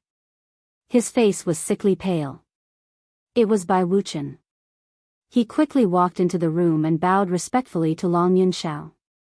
Disciple of the Sky Pillar sect, Bai Wuchen, pays his respects to the benevolent Holy Emperor. Reporting to Your Highness, Emperor, this disciple has very important news that I must report to you in person. Long Yunxiao looked at him indifferently, his eyes carrying a sense of scrutiny. Bai Wuchen, since you're an elite disciple, why did you become a servant?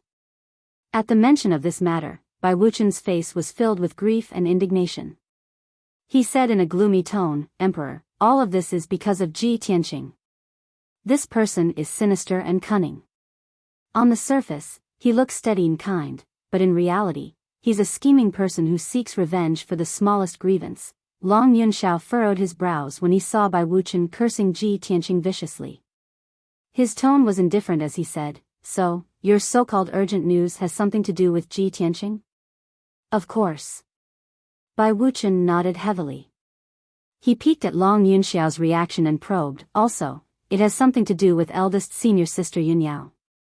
Long Yunxiao looked at him expressionlessly and said in a deep voice, "Go on." Bai Wuchen was secretly delighted and quickly added fuel to the fire. "Your Highness, Ji Tianqing was originally the young master of a small family in a declining country. Because of eldest senior sister's benevolence, she accidentally saved his life.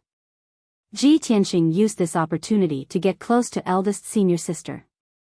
Under her care, he became a disciple of our sect. Ever since he entered our sect, Ji Tianqing relied on his friendship with eldest senior sister to bully the other disciples. He's very arrogant and overbearing. Moreover, Ji Tianqing has been pestering eldest senior sister with ulterior motives. Ji Tianqing looks dull and honest on the surface, but in reality, he has many tricks up his sleeve. He's very good at sweet-talking eldest senior sister. Eldest senior sister is pure and kind, so she was bewitched by Ji Tianqing's sweet words. I warned Ji Tianqing and also reminded eldest senior sister twice. However, because of this, Ji Tianqing hated me. In order to get eldest senior sister, he didn't hesitate to use despicable means and forced me to be demoted to a servant. He became famous in the sect and became a genius in everyone's eyes. Without my interference, no one reminded eldest senior sister again. Because of this, she fell into Ji Tianqing's evil clutches. The two of them are inseparable. Now, they're stuck together like glue. Bai Wuchen tried his best to slander Ji Tianqing. Not only did he add fuel to the fire, but he also twisted the facts and made up lies. It could be said that he was unscrupulous. Long Yunxiao was expressionless from beginning to end. After he finished speaking, he shouted in a low voice, "How dare you? Who gave you the courage to slander the future heavenly consort?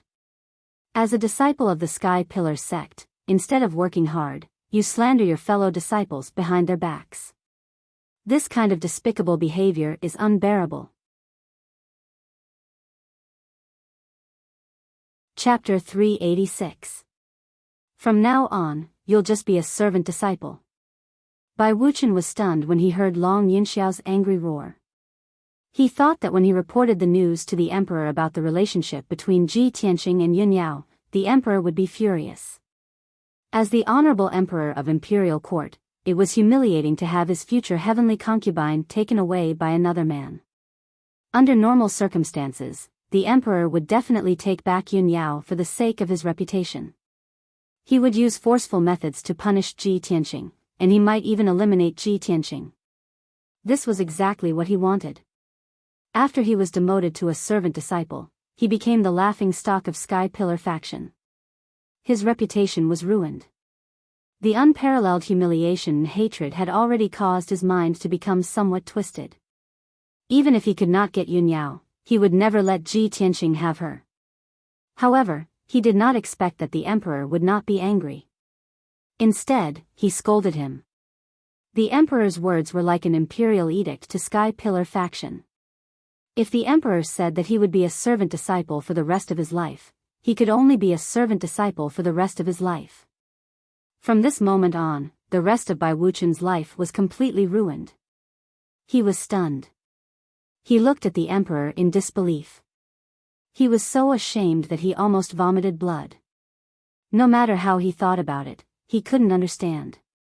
When the emperor heard that Yun Yao and Ji Tianqing were in love with each other, wouldn't he fly into a rage? While Bai Wuqian was still in a daze, Long Yunxiao's expression was indifferent. He shouted in a cold voice, "What are you still standing here for? Get out!"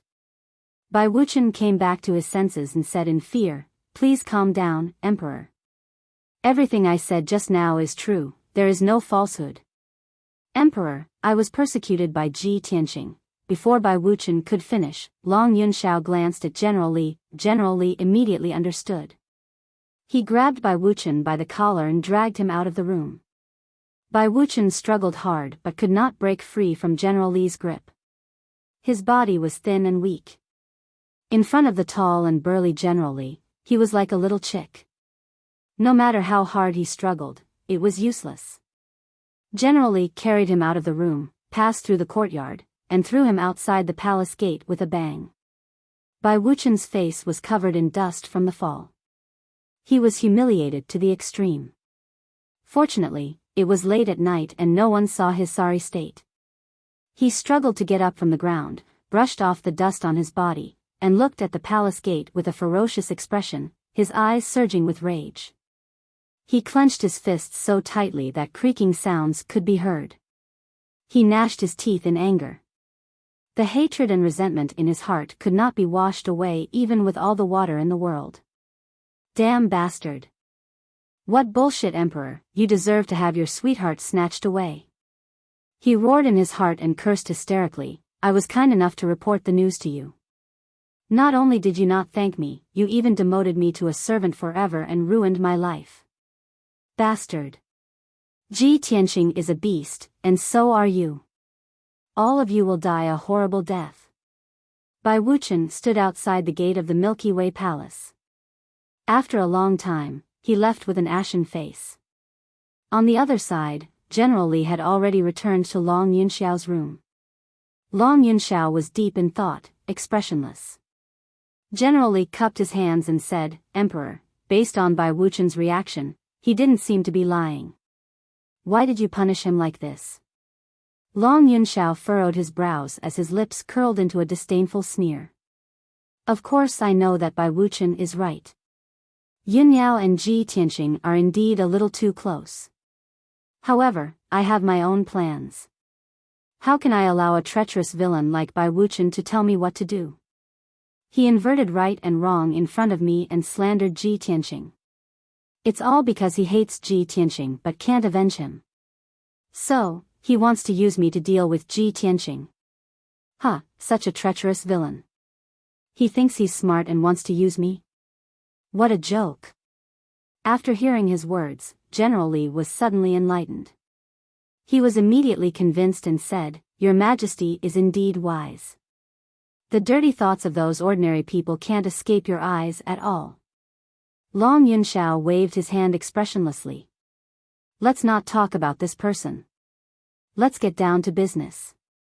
General Li cupped his hands and asked seriously, Emperor, How do you plan to resolve the grudge between the Tianjian sect and the Sky Pillar sect? Long Yunxiao said unhurriedly. Previously, Sect Master Chu of the Sky Pillar sect had already secretly reported the detailed reasons to me. Sect leader Chu suspects that the remnants of the demon clan have infiltrated the Tianjian sect and bewitched the Tianjian sect leader to stir up the conflict and hatred between the two sections. General Li nodded in agreement. With a grave expression, he said, just as the imperial tutor warned, the demon qi in the Tianshan region is surging. There must be remnants of the demon clan causing trouble. That's right. Long Yunxiao nodded slightly and said in a serious tone, I have been ordered to take charge of the situation in the Tianshan region. My main goal is to eradicate the remnants of the demon clan in the Tianshan region. As long as the remnants of the demon clan are eliminated, the grudge between the Tianjian sect and the Sky Pillar sect will be resolved. General Li thought for a moment and asked, Emperor, what should we do next? Investigate the movements of the demon clan first?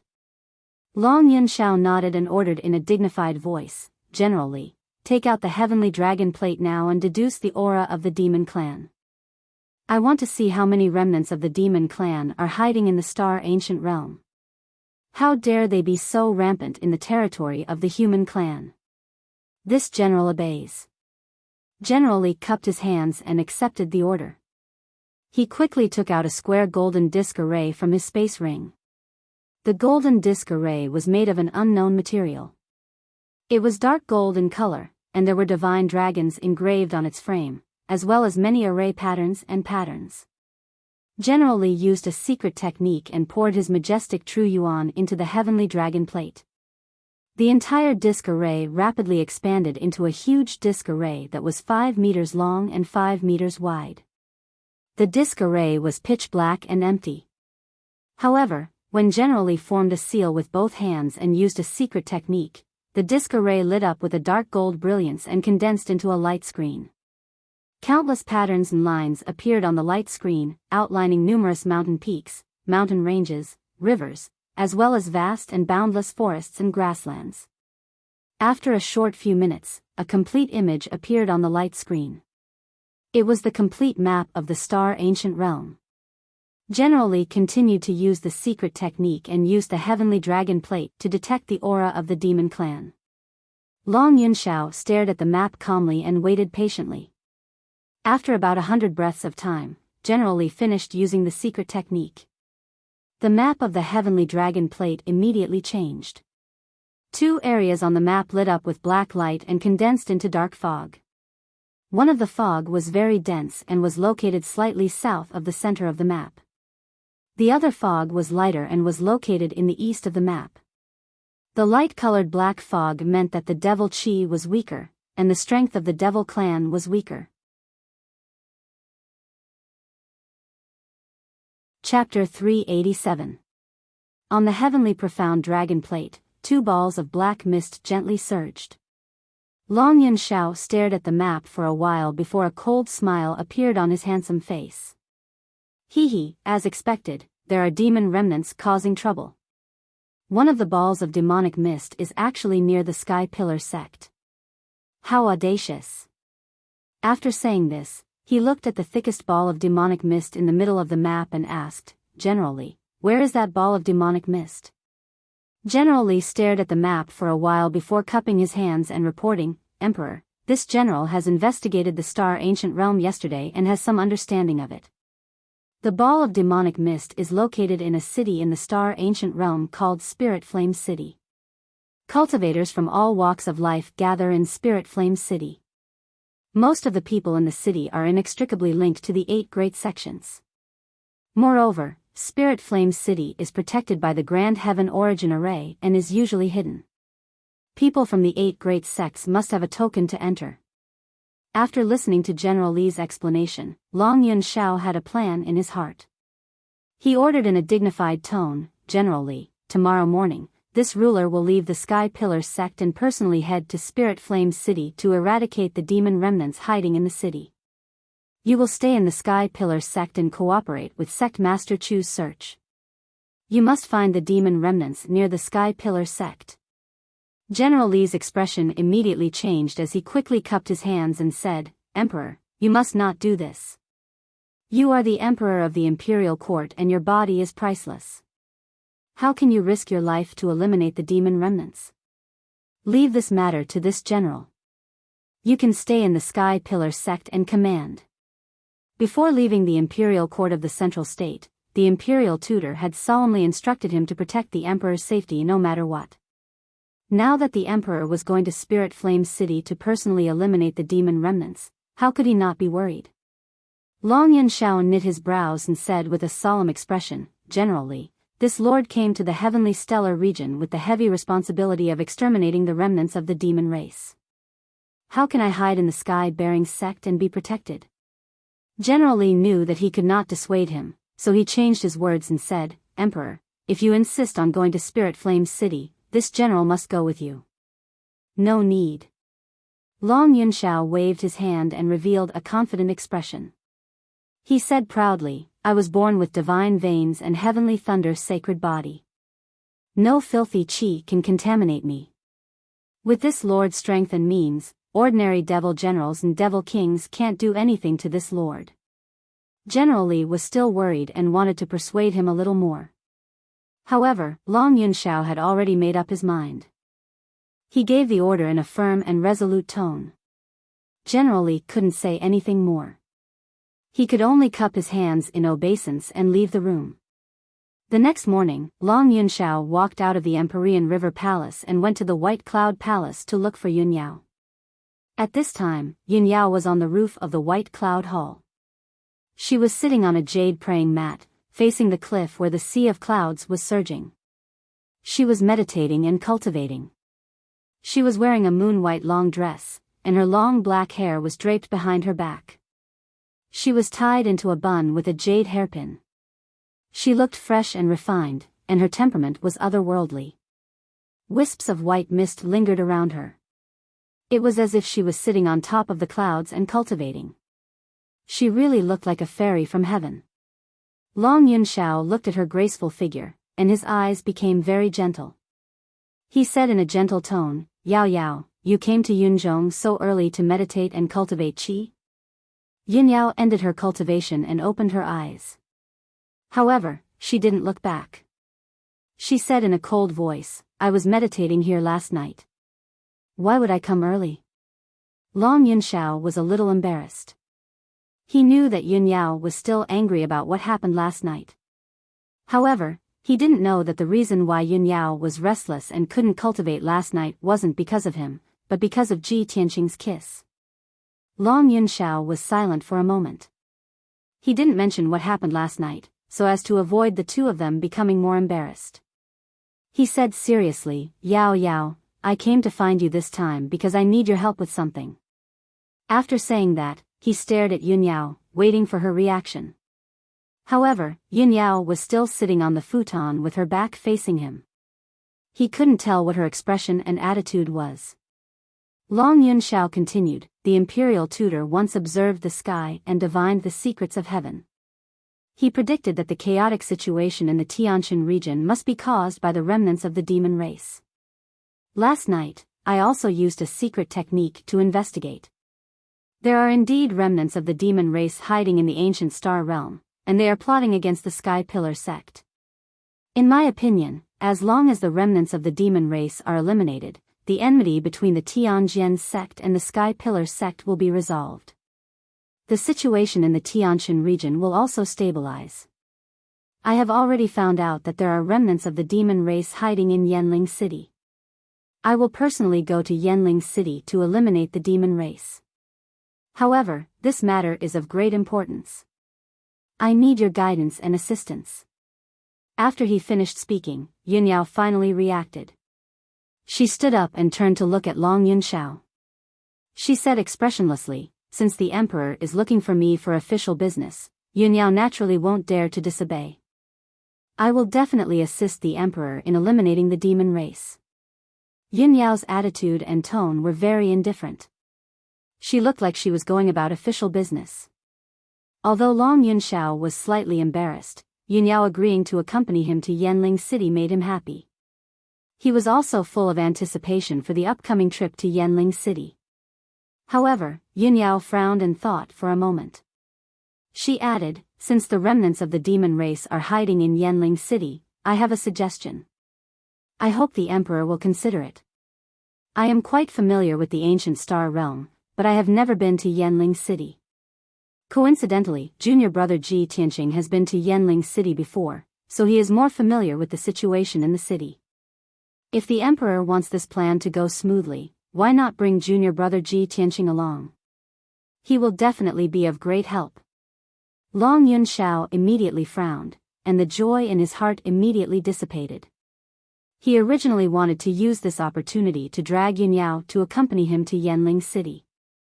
During the process of eliminating the demon race, he could also spend some time alone with Yunyao and cultivate some feelings for her. However, he did not expect that Yunyao seemed to have seen through his intentions. She found a reasonable excuse to bring Ji Tianqing along. "Damn it. I have to bring Ji Tianqing along again. Is it going to be 3 people traveling together again?" Long Yunxiao muttered to himself.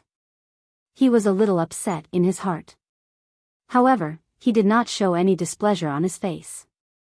He nodded calmly and said, "In that case, for the sake of the successful completion of the plan to eliminate the demon race, I have no objections."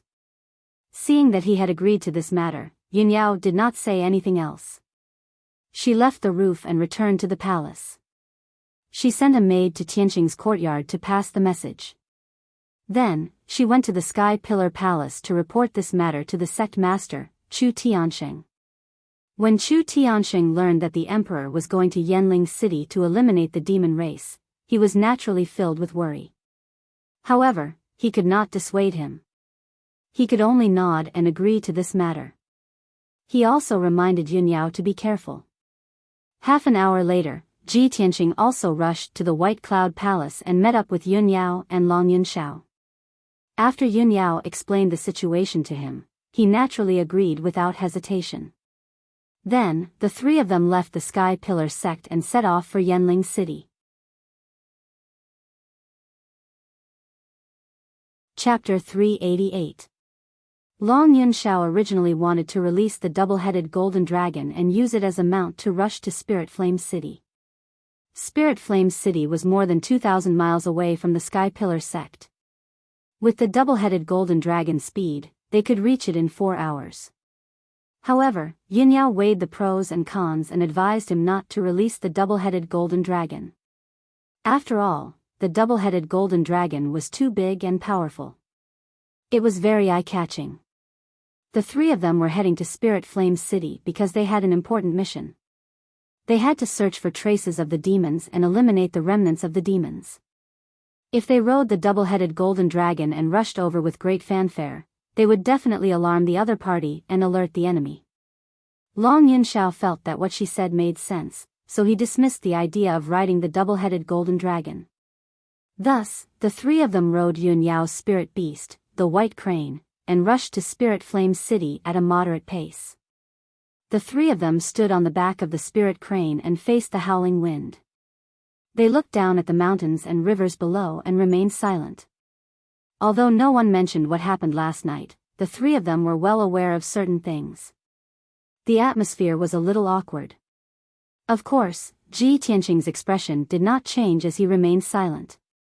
In fact, he was in a very good mood. Occasionally, he would be distracted and recall the charming scene from last night.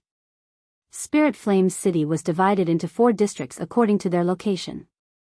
The East District Market was the territory of the Heavenly Eagle Workshop's owner. It was also the most prosperous district in the city and an important trading area. In comparison, the West District was much more dilapidated and looked like a slum. The Old West District was full of squat houses and narrow, dirty streets. Most of the people walking around were dressed in tattered clothes and had a wooden expression. They looked unkempt and dirty. In some dark and dirty alleys, beggars in ragged clothes or pitiful people with wounds all over their bodies could be seen lying on the side of the road. Outside of some of the old taverns and grocery stores, some ugly, mentally deranged lunatics would often pop up, running around and cursing. Compared to the other bright and prosperous districts in the city, the West District was lifeless and filled with the aura of decay and death. Most of the beggars, thieves, and scoundrels in the city were gathered in this district. Of course, the poor people who were sick but had no money to seek medical treatment also gathered in the West District, struggling at death's door or waiting for death. Many years ago, there was a rumor in Spirit Flame City that the Western District was a deserted land of death. It was shrouded in the shadow of the devil and was gradually corroding and decaying. The people living in the city would never step into the West District for no reason. Even normal people would mysteriously disappear after entering some of the creepy places in the West District. Even those who were lucky enough to survive would become mentally deranged lunatics or pitiful wretches riddled with scars. And all of this was intensifying year by year, and it seemed to be getting more and more intense. Ordinary citizens and martial practitioners were both wary and curious about the Western District, but they did not dare to investigate the reason. There were only a few major forces in the city. Perhaps they knew some inside information, but they all pretended not to know. They tacitly guarded their own territories and would not step into the Western District. Under such circumstances, there were many rumors and slanders in the city, making the Western District even more mysterious and terrifying. At the end of a certain street in the depths of the Western District, there was an old and decaying house called Parasol Tree Courtyard. This old house occupied an area of 1,000 square meters. A few decades ago, it had been the residence of a wealthy man and had flourished for a time, with a flourishing population. However, on a rainy night 60 years ago, the wealthy man's family of more than 30 people, along with nearly 100 servants and guards, all mysteriously died in one night. From then on, this house was abandoned and became a famous haunted house. In recent decades, haunted events had frequently occurred in Parasol Tree Courtyard, scaring passers-by into insanity or mysteriously disappearing. Even in the clear day, the house was shrouded in invisible dark clouds, appearing eerie and terrifying.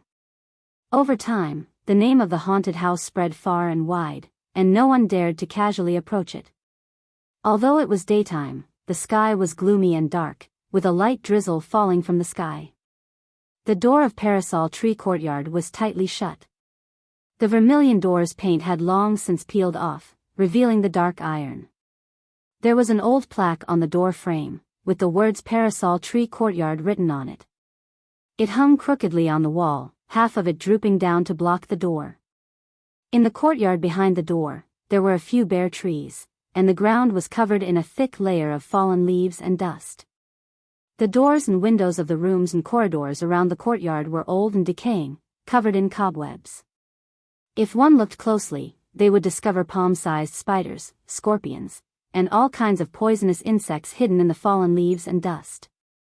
On the old and decaying beams and door frames, as well as in the dark corners of the walls, there were often colorful snakes coiling around. Originally, no one should have lived in this haunted house. But in the depths of the house, in a secret room made of black stone, two soft voices came from it. The light in the secret room was dim, the air gloomy and cold, and the air was filled with the stench of decay and blood. Two figures were whispering to each other in the room. One of them was more than 3 meters tall and as muscular as a giant. He had a head full of long red hair, and his body was covered in dense purple hair. He wore a necklace of bone teeth around his neck. His body was naked, and only a black python apron was wrapped around his waist. His entire body exuded a bloodthirsty killing intent. There was no doubt that this person was the Blood Demon King. The person who was standing beside him and conversing with him in a low voice was surprisingly a stooped old woman. This old woman was short and thin, like a 1-meter-tall monkey. She wore a black robe and a cloak, and in her hand was a crooked walking stick. At the top of the walking stick were 2 flat snake heads that were constantly swaying left and right, spitting out their tongues. Under the black cloak, her withered face was covered in thumb-sized pustules and pits, looking extremely sinister and terrifying. In addition to the Blood Demon King and the black-robed old woman, there was also a stone table in the room. On the table was a 1/2-meter-tall purple pagoda. The purple pagoda had 9 floors, and each floor was rotating, flashing with a faint purple light. The 9 floors of the pagoda rotated at different speeds and directions, appearing extremely messy, but there was a unique pattern to it. The purple light from the pagoda was reflected on the walls of the secret room, like a light screen, showing an image. In the image, there were 3 young men and women riding on a white spirit crane, flying through the sky. Seeing this scene, the black-robed old woman curled her toothless mouth and let out a hoarse sneer. He. The prey is coming toward us. The Blood Demon King also revealed a bloodthirsty sneer, clenching his fists, and said, just in time. This king has not drunk the blood of humans for a long time. These little bastards dare to come to Flame Spirit City to find this king. This king will not let them return. Chapter 389. Without a doubt, the image displayed by the 9-story purple pagoda was of Ji Tianqing and Yun Yao, who were thousands of miles away. The Blood Demon Lord stared at the 3 of them in the image, his eyes fixed on Ji Tianqing. His eyes were filled with bloodthirsty intent. Granny Ghost, that kid is very important to me. According to the High Priest's report, that kid seems to have obtained the heavenly astral bead and is closely related to Kenshin. I need your help to find out if that kid has the heavenly astral bead or not. Granny Ghost looked at Ji Tianqing in the image and nodded gently. How dare these 3 juniors come to Flame Spirit City? They really don't know what's good for them. At this point, Granny Ghost paused and asked in a puzzled tone, but why have you been looking for the heavenly astral bead for the past 100 years and are willing to do anything for it? The Blood Demon Lord hesitated for a moment and said in a low voice, I've investigated it before. It said that a drop of Kenshin's divine blood is sealed in the heavenly astral bead. If I get the heavenly astral bead, I can offer it to His Majesty the Demon King and use Kenshin's divine blood to restore His Majesty the Demon King's vitality. Moreover, Kenshin's inheritance can save us demons, allowing us to cultivate like normal people and not turn into hideous monsters. Granny Ghost was stunned for a moment and suddenly grinned. That's a big problem. The true form of you demons is really too ugly. Ha ha ha, the Blood Demon Lord lowered his head and glared at her. He said in a low voice, aren't you ugly? Granny Ghost shook her head and said in a playful tone, I was also a great beauty in the past. Otherwise, how could I have mesmerized you? How could I have made you kneel before me? The Blood Demon Lord rolled his eyes silently and didn't comment on that. Moreover, looking at Granny Ghost's current appearance, he didn't want to say anything more. Granny Ghost naturally understood that. She said in a slightly emotional tone, sigh, it's a pity that in order to obtain more power and master godlike techniques, some sacrifices must be made. When the Blood Demon King heard the complicated tone in her words, he immediately felt the same way and calmed down. He bent down and patted Granny Ghost's shoulder. He said in a low voice, Granny Ghost, don't think too much. Let's get down to business. Granny Ghost nodded and took out a handful of withered yellow straws from her wide and greasy sleeves. Upon closer inspection, one would discover that they were 16 simple-looking scarecrows, each the size of a palm. Granny Ghost placed the 16 scarecrows on the table in a row, and then took out 16 dark yellow talismans from her sleeves. She held a talisman between her left index and middle fingers while waving the snake-headed walking stick with her right hand. Streaks of green light shot out as she chanted a secret technique. Life is full of calamities and deep enmity. Death is difficult to resolve as a lonely soul. Now, I've been ordered to break through the void and turn into a vengeful spirit to avenge myself. After that, she stuck the talisman in her left hand onto a scarecrow. Suddenly, the talisman ignited with a dark green flame, enveloping the scarecrow as it flew out of the secret room and landed in the courtyard outside. Swoosh! The scarecrow that was enveloped by the flame immediately turned into a 2-meter-tall skinny man in a black robe, standing motionlessly in the courtyard. This skinny black-robed man's body and face were hidden in the black robe, as if he was engulfed by the darkness and could not be seen clearly. The only thing that could be seen was a pair of green light spots in the black robe. They looked like the black-robed man's eyes, but also like 2 balls of dark fire. Granny Ghost used her secret technique again and stuck a talisman on the second scarecrow. Swoosh! The second skinny black-robed man appeared in the courtyard, standing motionlessly, emitting a cold aura of death. Then, as Granny Ghost kept using her secret technique, more and more black-robed men appeared. The third, the fourth, the fifth. After a short while, the 16 scarecrows were stuck with talismans and used her secret technique, turning into 16 black-robed men.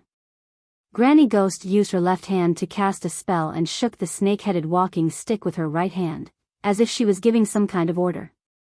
Suddenly, the 16 motionless black-robed men jumped out of the courtyard, passing through the streets and alleys like ghosts, and sped out of the city.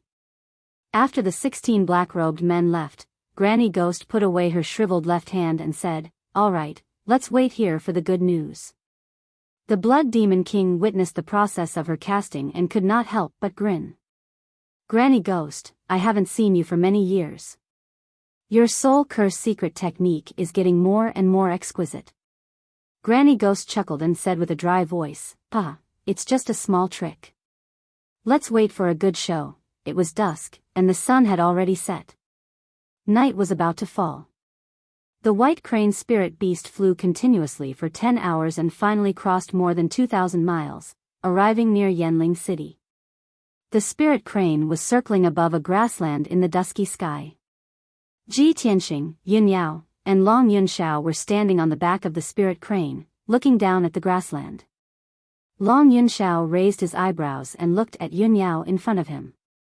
He asked, "Have we arrived at Yanling City?" Before Yun Yao could answer, Ji Tianxing explained, "The grassland below us is the entrance to Yanling City. Yanling City is usually covered by a large array, so it's impossible to see it." Long Yunxiao nodded and did not say anything. After a while, the spirit crane circled a few times in the sky and landed on the grassland with a raging gust of wind. The three of them jumped off the spirit crane's back and landed on the grassland. Yin Yao cast a secret technique and put the spirit crane into her jade pendant. Ji Tianxing stood in the lush grassland and looked around, looking for the entrance stone tablet. Yun Yao and Long Yunxiao were silent and secretly looked around. The light was dim, and the grassland was dead silent. There was a faint trace of coldness. Ji Tianxing looked around and saw the entrance stone tablet. It was just 100 meters away. He was about to bring Yun Yao and Long Yunxiao over, but at this moment, more than 10 wisps of fire suddenly appeared in the grassland behind him. Swoosh! Swoosh! Swoosh! In the blink of an eye, more than 10 skinny black-robed men appeared out of thin air on the empty grassland. Every black-robed man was cold and dead. They were exuding a cold aura of death, as if they were evil spirits from hell. They appeared silently and did not slow down at all. They pounced on Ji Tianxing as fast as the wind. Although the black-robed men did not have any weapons in their hands were black and sharp claws. They were slender and sharp like daggers. They were not human hands at all. The 16 black-robed men immediately surrounded Ji Tianxing. They reached out their cold and sharp claws and grabbed at his vital points. At that moment, Ji Tianxing only felt a cold wind blowing on his face. His body was as cold as ice. Yun Yao and Long Yunxiao also sensed that something was wrong. Their expressions changed immediately, and they reminded him. "Tianxing, be careful." Chapter 390. Just as Yun Yao and Long Yunxiao opened their mouths to warn him, Ji Tianxing had already retreated 10 meters away. Swoosh! He brushed past a few black-robed men and narrowly avoided the siege of more than 10 black-robed men. Although a few black-robed men's sharp claws had scratched his robe and hair, he was not injured. However, he was not injured. There were only a few cuts on his white robe. Only then did Ji Tianxing see clearly that there were a total of 16 black-robed men. Moreover, the black-robed men's height, appearance, and aura were exactly the same. It was extremely strange. Swoosh! Swoosh! Swoosh! The 16 black-robed men's attacks all missed, but they immediately reacted and turned around to pounce on Ji Tianqing in unison. Their speed was even faster than before. This time, Ji Tianqing was already prepared. He immediately activated his majestic true essence and released 3 golden sword rays. He performed the first move of the flying star sword technique. Thousand Feather Blade. The 3 golden sword rays carried a sharp and domineering aura and attacked those black-robed men as fast as lightning. Swoosh! Swoosh! Swoosh! The 3 sword rays split into 9 and stabbed more than 200 black-robed men in the blink of an eye. The dazzling sword rays covered an area of 20 meters and illuminated the dark sky. Under the illumination of the golden light, Ji Tianqing finally saw clearly that the eyes of the black-robed men were filled with emerald-green flames. His body suddenly shook, and a hint of surprise flashed in his eyes. These black-robed men are not human. At the same time, 6 black-robed men who were not covered by the sword rays pounced over like ghosts and launched a siege without fear of death. Ji Tianqing was about to perform the flying star sword technique to block the attacks of the 6 black-robed men. At this time, Yun Yao and Long Yunxiao had already rushed to his side. Long Yunxiao raised his hand and slapped out a huge flaming palm, bursting with the power to destroy the heaven and earth, slapping towards the black-robed men. With a muffled bang, 2 black-robed men were hit by the flaming palm and burned on the spot. In the blink of an eye, the 2 black-robed men were burned to ashes and scattered on the grassland. Seeing this scene, Ji Tianqing was even more certain that these black-robed people were not humans, but more like ghosts or puppets. At this moment, Yun Yao and Long Yunxiao attacked at the same time and smashed the 4 black-robed men who had rushed to the front. After the 4 black-robed men collapsed, they spontaneously combusted and turned into black ashes that scattered across the grassland. In the blink of an eye, only 10 of the 16 black-robed men were left. The 10 black-robed men were stabbed by the 1,000-feather blade over 1,000 times, and their fates were too horrible to endure. 6 of the black-robed men were smashed into pieces by the sword light. After a burst of fire, they turned into black ashes. Among the 4 surviving black-robed men, one of them seemed to be afraid of the battle. With a swoosh, he dived into the grass and disappeared. The other 3 black-robed men did not know the difference between life and death, and rushed towards Ji Tianqing without any regard for their lives. The result was obvious.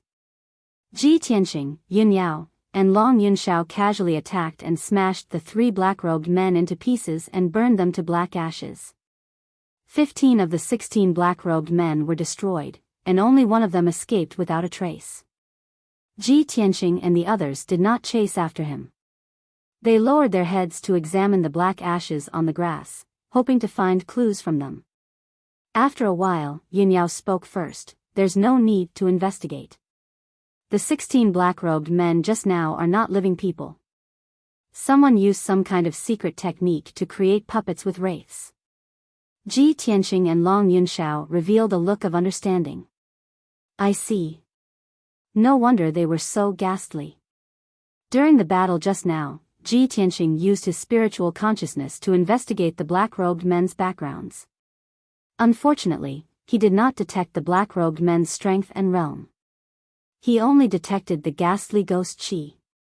He frowned and said with a serious face, I don't know who wants to deal with us. They used wraiths and secret techniques to create puppets, and they all have the strength of the 7th level of the Tongxian realm. Long Yunxiao's face was also a little gloomy. He shouted in a dignified tone, it's most likely the damned demon clan. They found out about our whereabouts and set up an ambush here. I didn't expect that the cruel and bloodthirsty demon clan would not only cause trouble in the Central Plains, but also in the territory of the human race. Yin Yao pondered in silence for a while. Then, she shook her head and said, it's too early to make a conclusion now.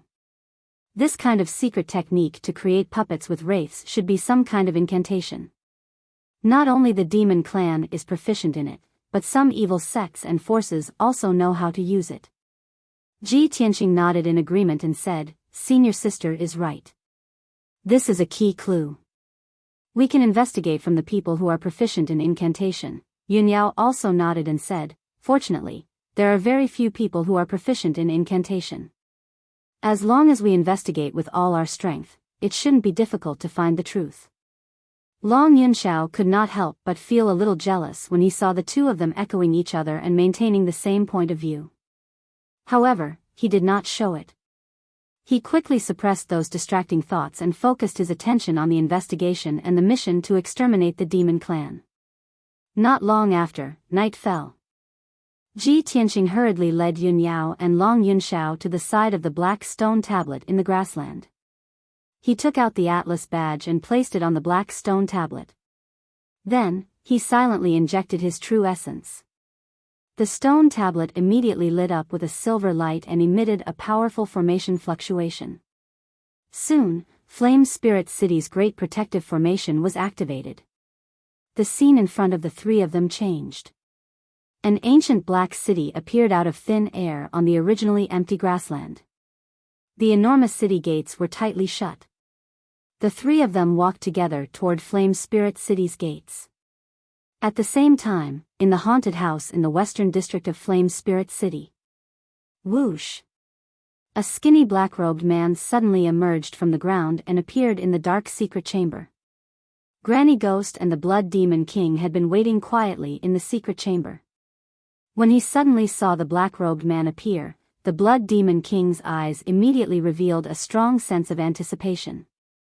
Granny Ghost, quickly take a look at the results. Granny Ghost's left hand formed a seal and her right hand shook the snake-headed walking stick, casting a secret spell. Suddenly, the black-robed man's ghostly fire eyes flickered violently, as if he was conveying some kind of message. Granny Ghost silently sensed for a while. Then, she gently shook her head and sighed. Those three little bastards are quite strong. The phantom puppets could not find the results and were all scattered. As she spoke, she formed another seal and shook the snake-headed walking stick to cast a secret spell. The black-robed man suddenly twisted and turned back into a scarecrow with a whoosh. He quietly lay on the stone table. The Blood Demon King stared at the scarecrow with a look of deep disappointment. Suddenly, he saw a faint trace of black on the yellow scarecrow. What is this? He frowned in confusion and instinctively looked down. Only then did he realize that there was a strand of black hair on the scarecrow. He reached out and twirled the strand of black hair. He muttered to himself, a strand of hair on the puppet's body? Whose hair is this? Hearing this, Granny Ghost's gloomy eyes suddenly emitted a faint green light.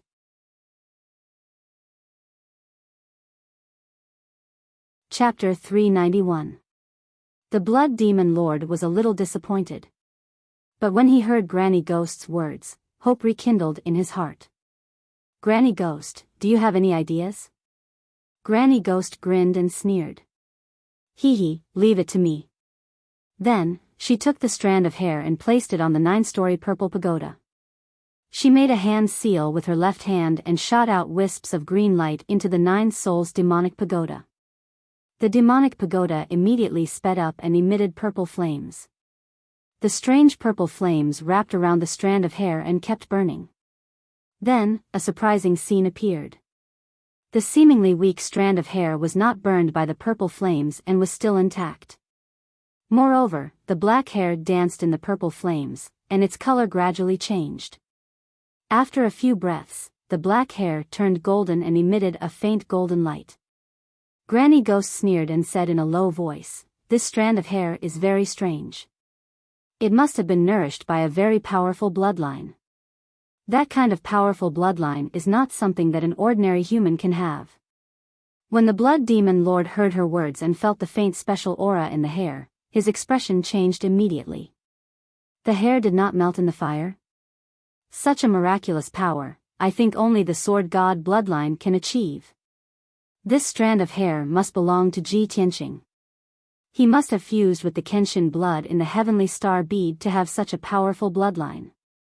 At the thought of this, the Blood Demon Lord was enraged, and his face was distorted. Damn you, little bastard.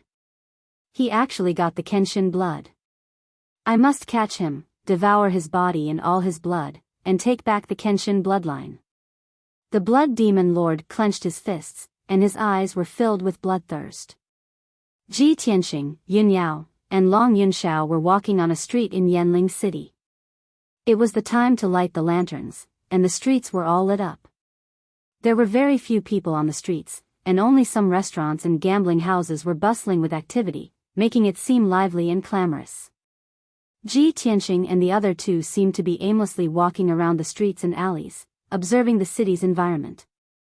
In fact, the three of them were secretly releasing their spiritual senses to investigate the aura of the demons, looking for clues.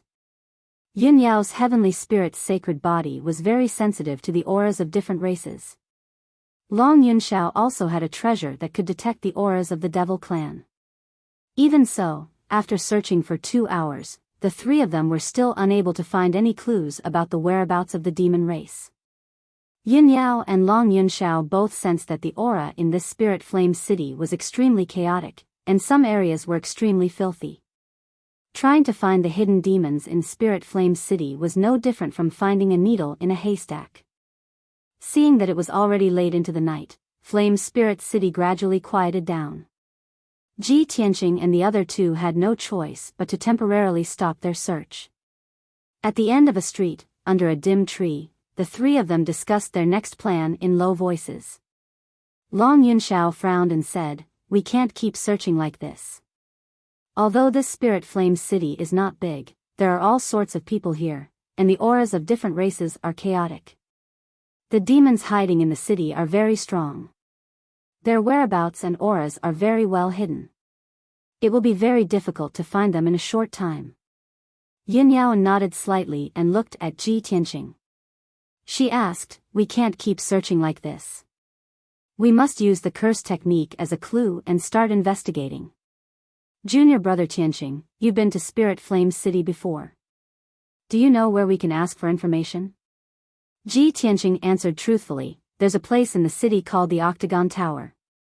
It specializes in selling information. However, it's already late at night, and the Octagon Tower is already closed. We can only ask tomorrow." "Tomorrow?" Long Yunxiao raised his eyebrows, a hint of worry in his eyes. "We're out in the open, while the enemy is in the dark. We must move quickly, lest something unexpected happens." Hearing his words, Ji Tianxing immediately had an idea. With a serious expression, he said, "Besides the Octagon Tower, there's another place where we might be able to get information. Come with me." After that, Ji Tianxing led Yun Yao and Long Yunxiao to the East City Market. The East City Market was the most prosperous area in Spirit Flame City. Even though it was late at night when there were few pedestrians, there were still many shops in the market that were open with lights on. After Ji Tianxing led the two into the East City Market, they went straight to the Heavenly Eagle Casino.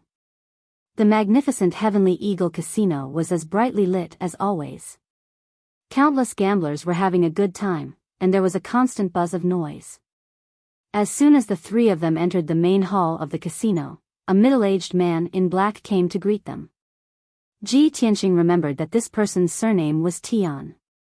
He was a deacon in the casino. He did not beat around the bush and directly told Deacon Tian the purpose of his visit. He asked to see Manager Lei. Deacon Tian also recognized him. He knew that he had won the challenge 3 months ago and met the owner of the Heavenly Eagle Casino as he wished.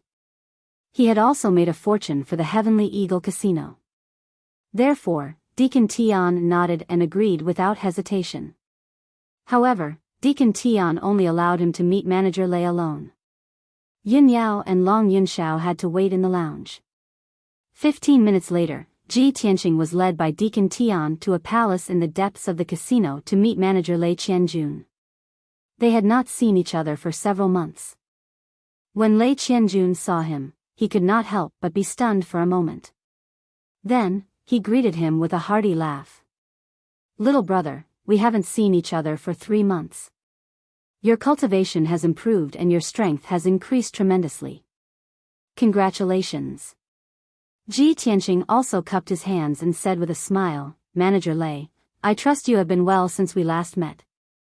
The two of them exchanged a few pleasantries and then sat down. Lei Qianjun smiled and asked, "Little brother, is there something you want to see our master this time?" Ji Tianqing nodded and said, "Manager Lei is indeed wise. I do have something to ask the owner. I would like to ask for some information." "Since you just want to ask for information, there is no problem. Come with me." Lei Qianjun nodded happily. Then, Lei Qianjun led Ji Tianqing to the residence of the owner of the Heavenly Eagle Casino. This time, Ji Tianqing met the owner of the Heavenly Eagle Casino in his study. The owner of the Heavenly Eagle Casino, whose hair and beard were all white, was wearing a purple brocade robe. He was sitting in front of a desk, looking through the accounts. After hearing Lei Qianjuan's report, he put down the account book in his hand and turned to Ji Tianqing. He asked in a dignified voice, "Little guy, what information do you want to know?"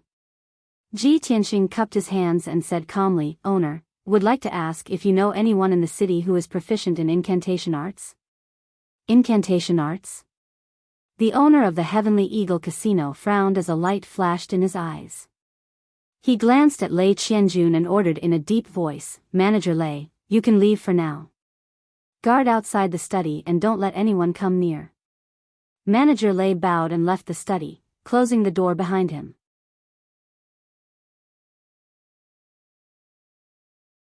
Chapter 392.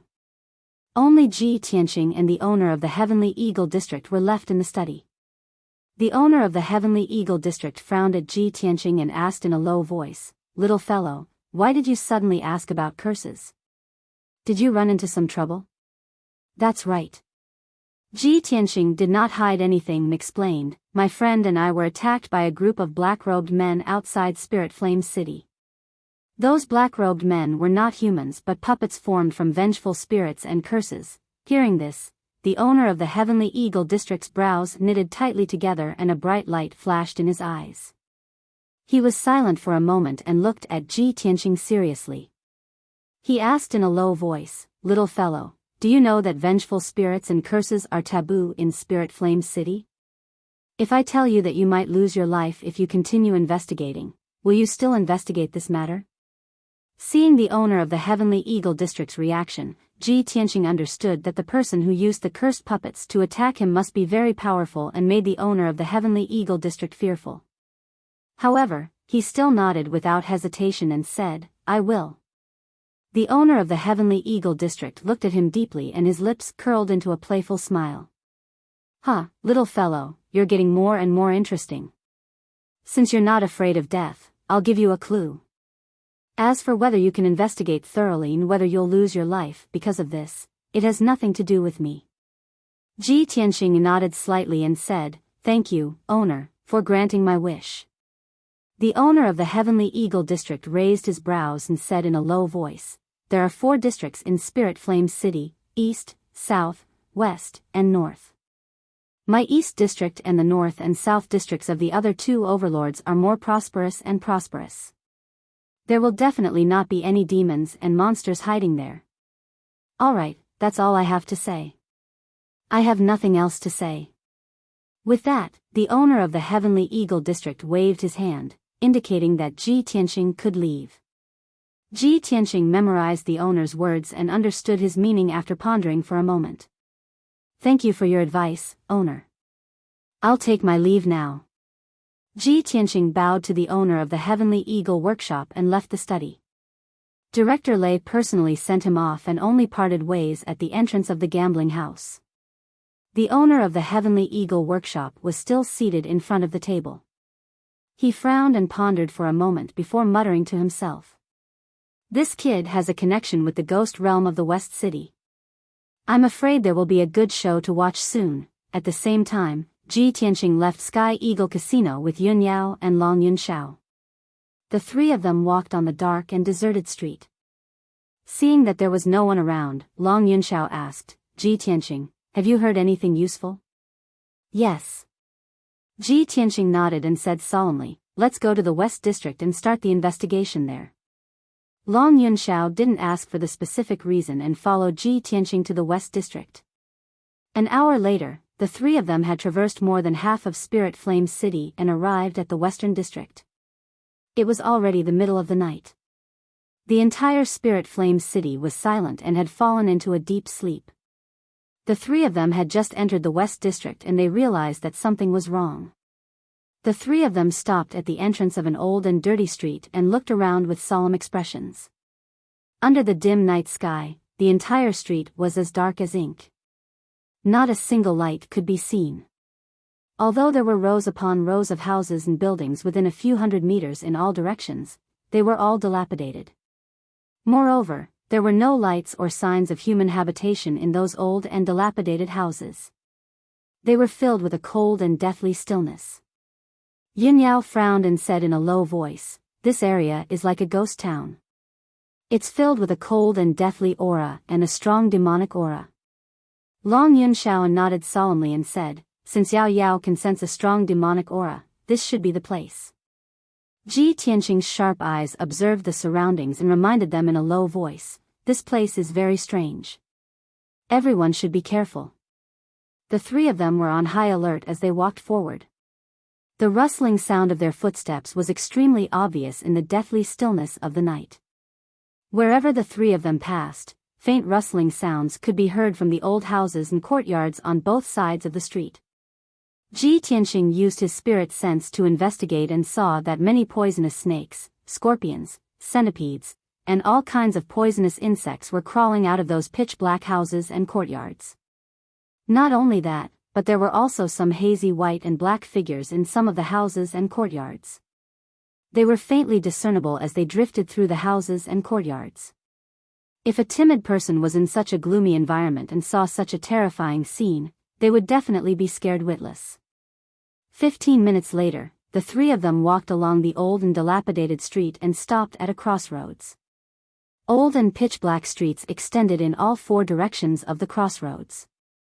The three of them released their spirit sense to investigate their surroundings and found that the situation was a little strange. Ji Tianqing frowned and said, "Something's wrong. The streets on all sides of this crossroads seem to be exactly the same." Yao nodded and said, "Not only are the streets the same, but the houses on both sides are also the same. There are many poisonous insects, snakes, ants, and ghosts hiding inside." Obviously, she had also used her spirit sense to investigate those ghostly figures hiding in the darkness. Long Yunxiao raised his eyebrows and a playful sneer appeared at the corner of his mouth. He said in a deep voice, "Hee, there's actually such a gloomy ghost town hidden in the city where the human race lives. This lord wants to see what kind of fiend or ghost dares to run rampant like this." His tone was sonorous and powerful, and his whole body faintly exuded an awe-inspiring righteous aura. It was precisely because his heavenly thunder sacred body exuded a pure yang aura that those snakes, insects, and ghosts didn't dare to show up easily, let alone approach. Ji Tianqing looked around and observed for a moment before he found some clues. "If I'm not wrong, I'm afraid we've already entered a maze. No matter which street we go along, we'll be circling around in the maze and we'll never be able to get out." Long Yunxiao raised his hands and formed a mysterious incantation. He waved his hands and drew arcs in the air, performing a secret technique. Heavenly Thunder Heart of Five Thunders, mysterious secret technique, Earth surging astral fire, heaven holding magic eye. As he muttered, a purple brilliance surged between his hands. He wiped his eyes, and his pupils immediately turned dark purple. Suddenly, his eyes became deep and mysterious, and his eyes were sharp and filled with righteous aura. He looked around and immediately saw thousands of light veins faintly appearing in the night sky. They were as dense as a spider web, condensing into a maze. There were also wisps of dark green flames floating in the night sky. In the dark corners of the surrounding streets, as well as in the depths of the ground, there were countless white skeletons hidden. Even the slowly wriggling venomous snakes and insects in the houses on both sides of the street were transformed from gray skeletons and ghosts. Seeing this scene, his face suddenly changed, and he said in a serious tone, "There's indeed a maze here, and it's a heaven prime maze. The area within a radius of 1,000 meters is covered by the maze. Who knows how many skeletons and ghosts are buried in the old houses and in the depths of the ground. The other party must have expected that we would come here, so they set up this maze in advance, waiting for us to walk into the trap.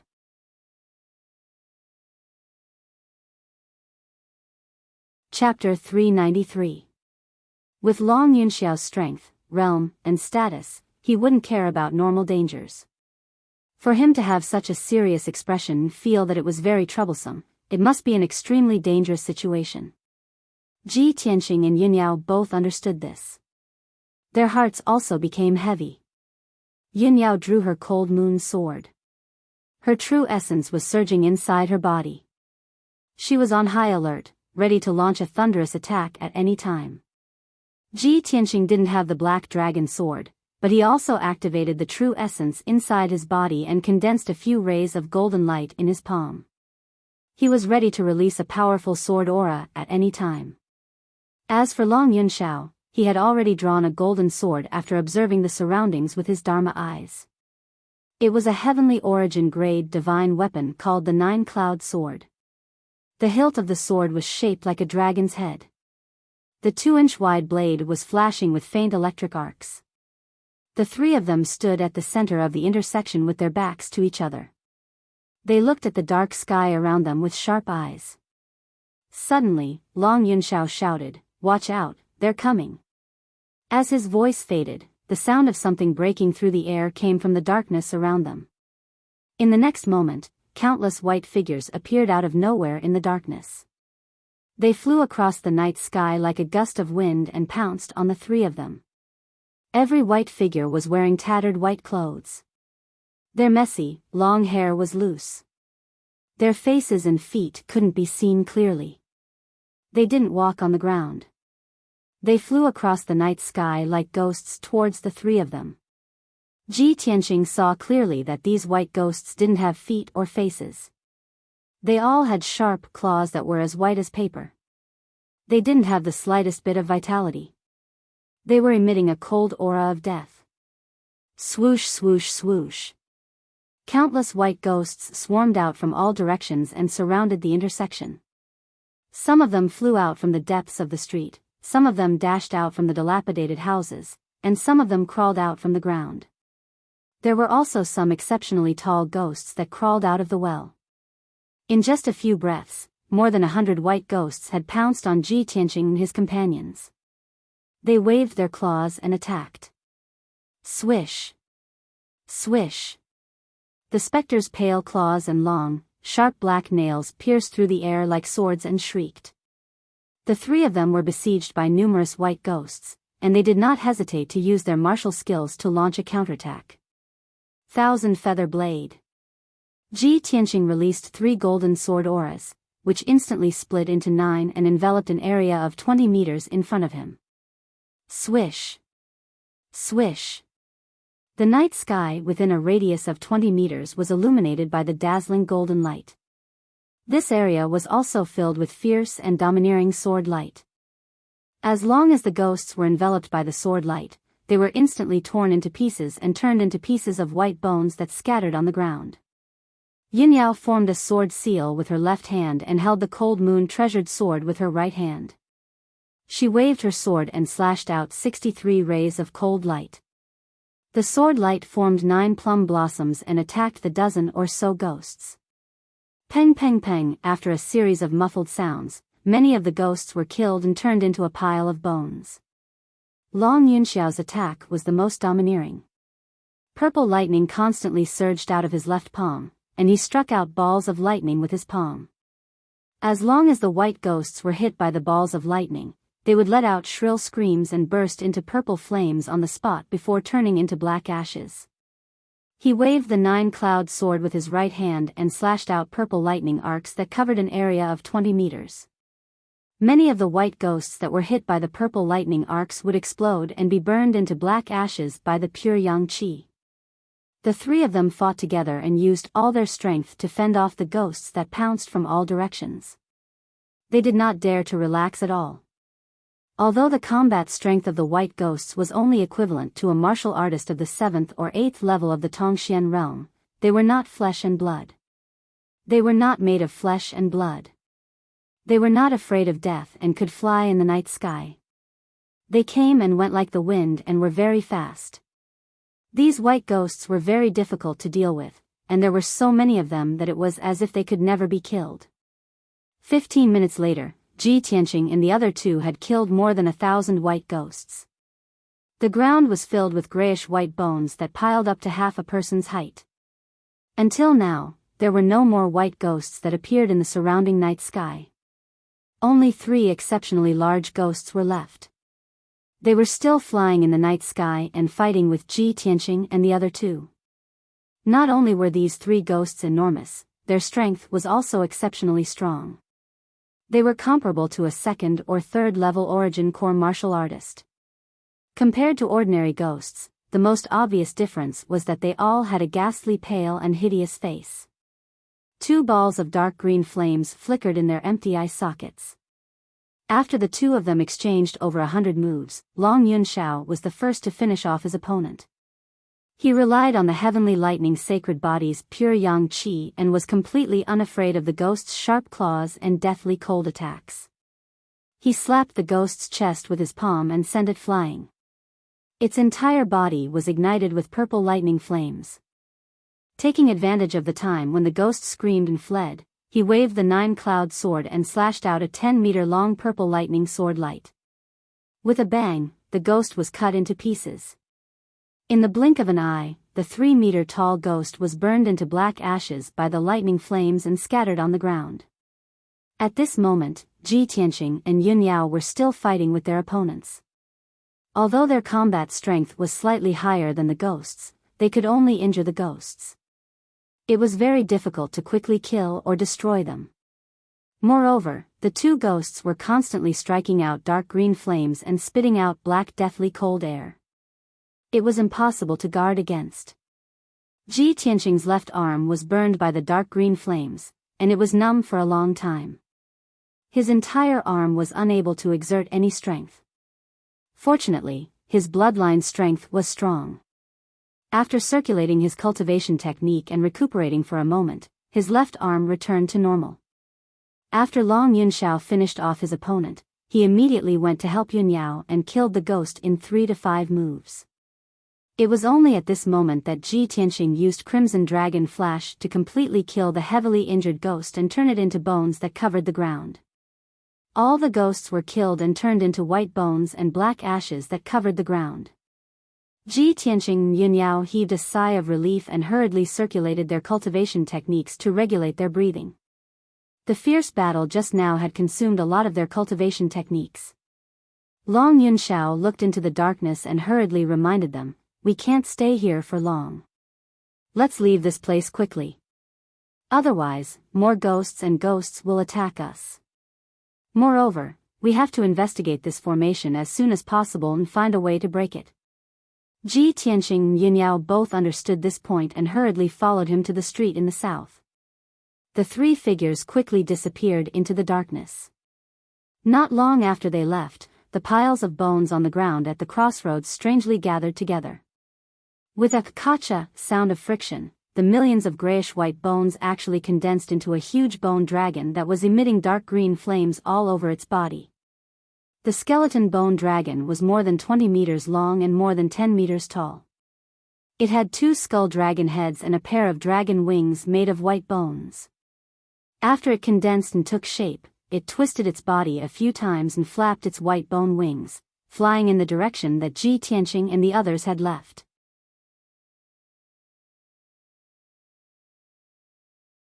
Chapter 394. In a dark courtyard house, Ji Tianqing and Yun Yao were observing the surroundings of the courtyard. Some poisonous snakes, ants, and ghosts that occasionally charged out from some rooms were easily killed by the 3 of them. Long Yunxiao utilized his Dharma eyes to observe for a moment before saying, "I've already investigated. There are the fewest ghosts hidden here, and it seems to be the foundation of the Grand Formation." Ji Tianqing shook his head instead and said with a calm expression, "No, this seems to be the foundation of the Grand Formation, but it's actually a void that was intentionally left behind by the person who set up the formation to deceive others. This heaven origin Grand Formation is extremely profound, and its true foundation is hidden extremely deep. Moreover, it's surely guarded by powerful ghosts and ghosts. Long Yunxiao couldn't help but glance at him when he heard this and asked, "You seem to be very proficient in the formation Dao?" Ji Tianqing didn't try to be modest. He nodded silently. In fact, he wasn't just proficient in the formation Dao. His attainments in the formation Dao had already reached the Grandmaster level. Yinyao added in a timely manner, junior brother Tianqing's attainments in the formation Dao can be called a Grandmaster, and he once broke a top-grade Heaven Origin Grand Formation before. Long Yunxiao's brows raised as a wisp of shock and surprise flashed in his eyes. He obviously didn't expect that Ji Tianqing was so young and only at the third level of the Origin Core stage, but his attainments in the formation Dao actually surpassed him by so much. He went silent for a moment before saying to Ji Tianqing, "Since it's like this, you're responsible for investigating this grand formation and looking for a way to break it."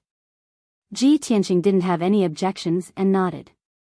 He thought for a moment before continuing, "Since this is a void that was intentionally left behind by the person who set up the formation, it's most likely a trap or ambush. It's better for us to leave as soon as possible." As soon as he finished speaking, Long Yunxiao's face went grim as a wisp of cold light flashed in his eyes. "I'm afraid it's already too late." In the next moment, four tall and big black-robed figures emerged from a dry well in the backyard with swooshing sounds. These black-robed figures were not ghosts, but puppets formed by vengeful spirits and curses. They were much stronger than the specters. They streaked across the night sky as fast as lightning and rushed to the front yard, surrounding Ji Tianqing and the other two. Unexpectedly, not only did these puppets have ferocious and terrifying faces, their eyes flickered with dark green flames, they also held ancient and broken swords in their hands. Blue flames flickered on the blade and sword, exuding a cold aura of death, as if they were weapons from hell. The four black-robed puppets seemed to have intelligence. They spread out and surrounded the three of them.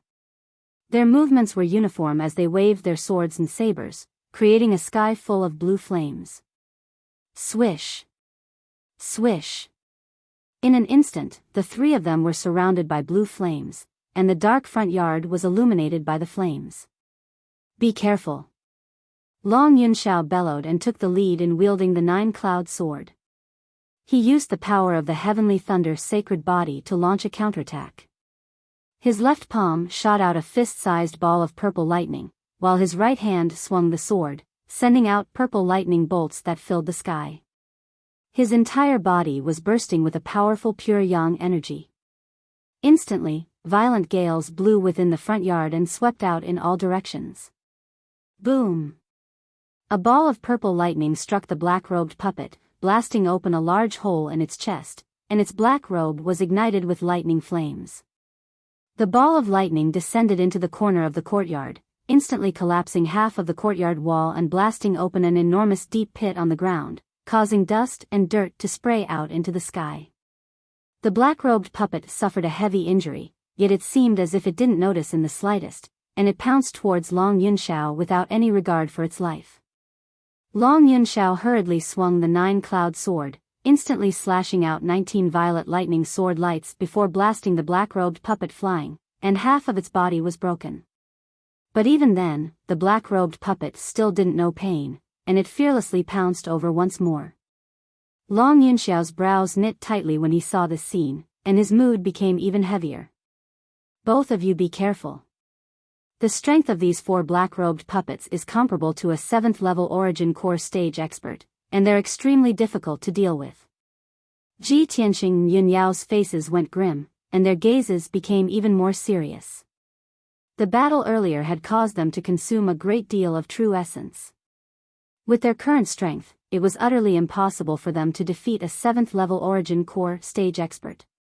Not to mention the opponent was a black-robed puppet, and it didn't have a body of flesh and blood, so its defense and speed were extremely formidable. Crimson Dragon Flash. Heavenly Star 5 Swords.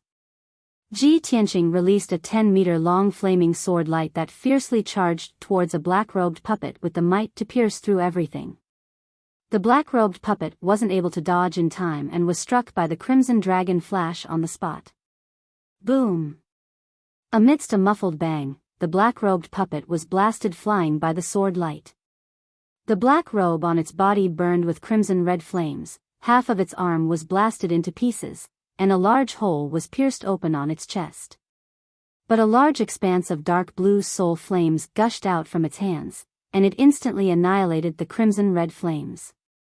It was even to the extent that it used its palms to clamp onto the enormous sword light, and after resisting it a few times, it actually crushed the crimson-red sword light into powder.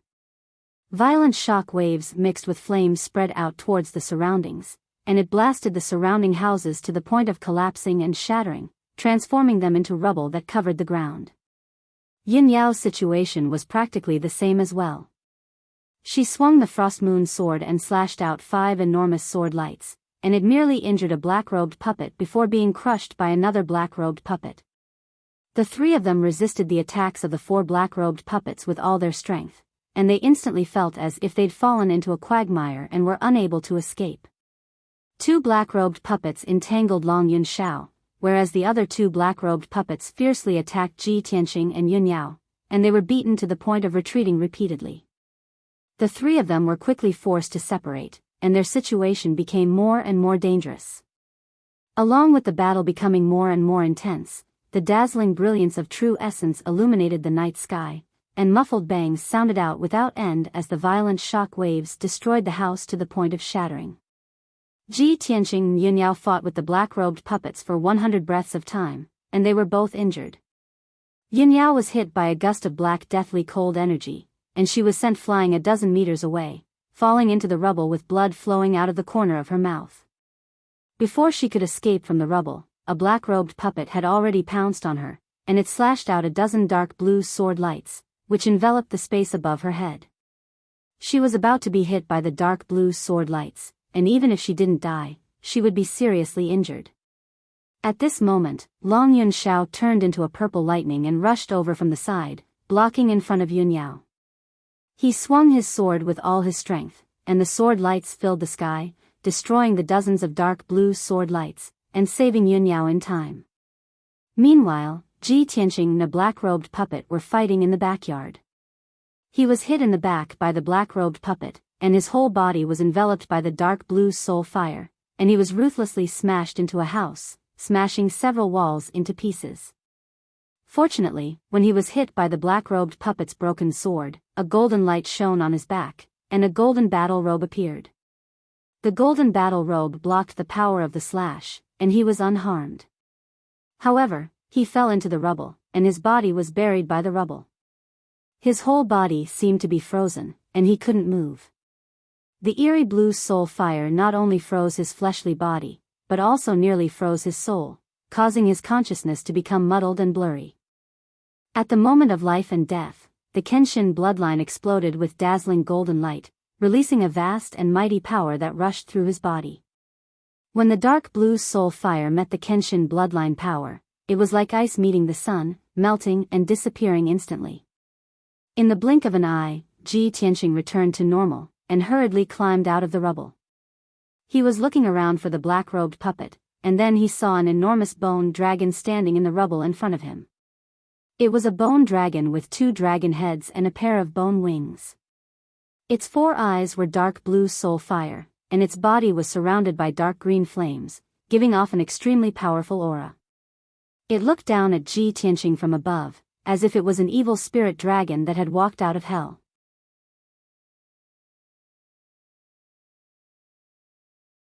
Chapter 395. Ji Tianqing didn't expect that a spectral bone dragon would appear out of nowhere in the courtyard and appear in front of him without making a sound. The black-robed puppet that had attacked him earlier was standing beside the spectral skeletal dragon. Its posture was stiff, as if it did not dare to move at all. Seeing this, his pupils constricted and his entire body tensed up. One black-robed puppet was already very difficult to deal with. He could not kill it even after using all his skills. Now, another spectral skeletal dragon had appeared, and its strength was obviously several times stronger than the black-robed puppet. Even if he used all his trump cards, he might not be able to defeat the spectral skeletal dragon. Just as he was thinking about how to deal with it, the spectral skeletal dragon had already raised its huge white bone claw and slammed it down with the weight of Mount Tai. At the critical moment, Ji Tianqing instinctively used the shadowless step and retreated to the side as fast as lightning. Bang! The huge white bone dragon claw brushed past him and slammed into the brick ruins with a loud bang. Suddenly, the ground shook violently, and the houses within a 100-meter radius collapsed and turned into ruins. A huge crater was formed in the ground, and densely packed gullies appeared around it. Dust and gravel flew everywhere, whistling through the night sky and hitting the nearby houses like hidden weapons. The surrounding houses were also affected, and they were on the verge of collapse from the violent shockwave. Ji Tianqing was lucky enough to escape the attack and was not hit by the spectral skeletal dragon's claw. But he was swept away by the violent shockwave, and his body was involuntarily sent flying more than 10 meters away, falling into the ruins. Amidst the crashing sounds, he smashed into the ruins, crushing many bricks and tiles into powder. He did not care about the dust on his body, and hurriedly got up from the ruins, turned around, and tried to escape. However, the spectral skeletal dragon had already rushed to his side. It raised a pair of gigantic white skeletal dragon claws and slammed them down at lightning speed with the power to destroy heaven and earth. The two white bone dragon claws covered an area with a 20-meter radius, and they instantly slammed into the top of his head, about to crush him into powder. At this critical moment, he could not dodge at all. He could only rely on the Kenshin battle robe to resist the attack of the white bone dragon claw. However, just as he covered his body with the Kenshin battle robe and was about to be hit by the white bone dragon's claw, a bolt of purple lightning came from the side. "Get out of the way!" Following an anxious shout, the purple lightning rushed to Ji Tianqing's side and pushed him more than 20 meters away, leaving the attack range of the white bone dragon claw. Almost at the same time, Long Yunxiao's figure appeared in the purple lightning. He raised his palms with all his might and condensed two enormous purple palms with purple lightning, blocking the two white bone dragon claws head-on. Boom! Amidst a deafening muffled sound, Long Yunxiao's lightning palm forcibly blocked the white bone dragon claw. However, he was also suppressed by the peerlessly terrifying power to the point that his back was bent, and his legs had completely sunk into the ground. Seeing this scene, Ji Tianqing was stunned, and a hint of surprise flashed in his eyes. Long Yunxiao actually saved me at such a critical moment. He had the Kenshin battle robe to protect him. He did not need Long Yunxiao's help at all, and he would not be injured. However, he did not expect that Long Yunxiao would actually risk his life to save him. He felt both disbelief and doubt, and he could not see through Long Yunxiao's character. At this moment, Yunyao also rushed over and shouted anxiously, "Tianqing, come over quickly." Ji Tianqing saw that her face was pale and there was blood at the corner of her mouth. She was obviously injured. Moreover, the two black-robed puppets were attacking her from both sides. He quickly ran to Yunyao and joined forces with her to resist the attacks of the two black-robed puppets. Taking advantage of this opportunity, Yunyao sent a voice transmission to him. "Tianqing, that's the spectral skeletal dragon. Its combat power is comparable to a powerhouse at the peak of the origin core stage.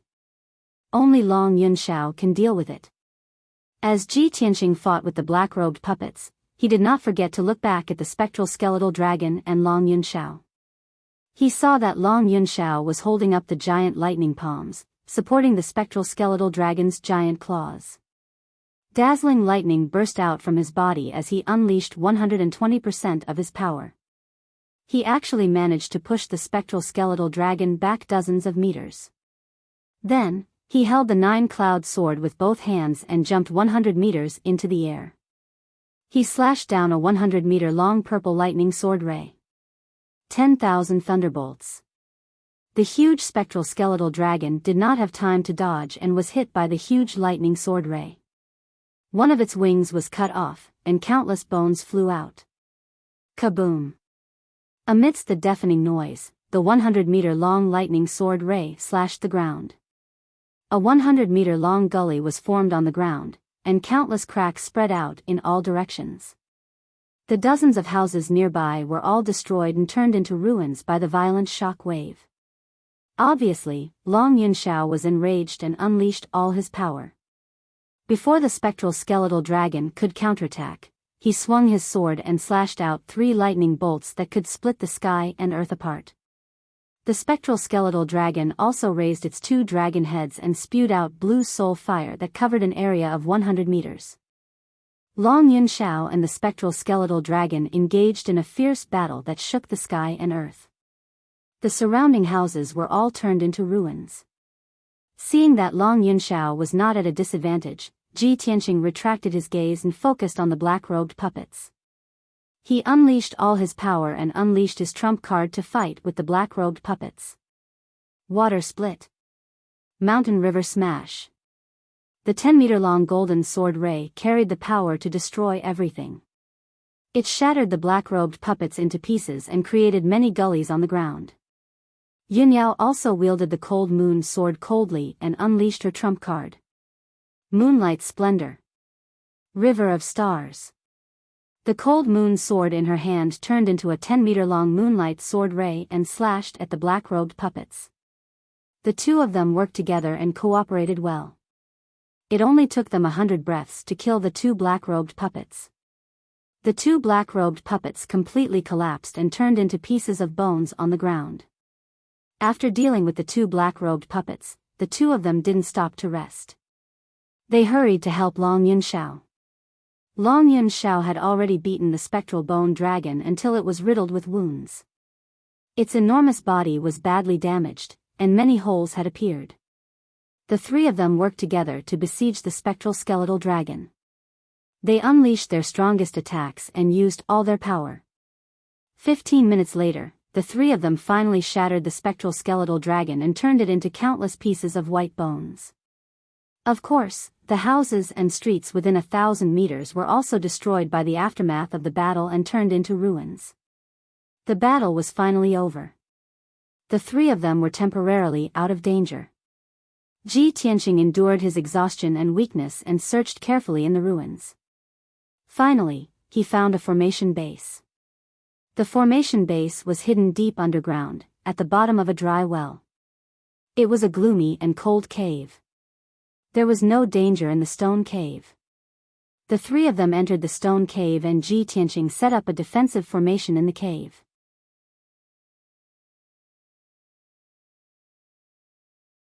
Chapter 396.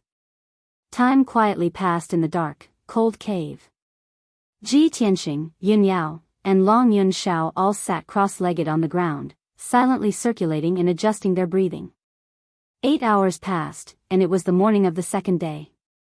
During this time, the 3 of them did not encounter any danger, nor were there any ghosts or puppets that attacked them.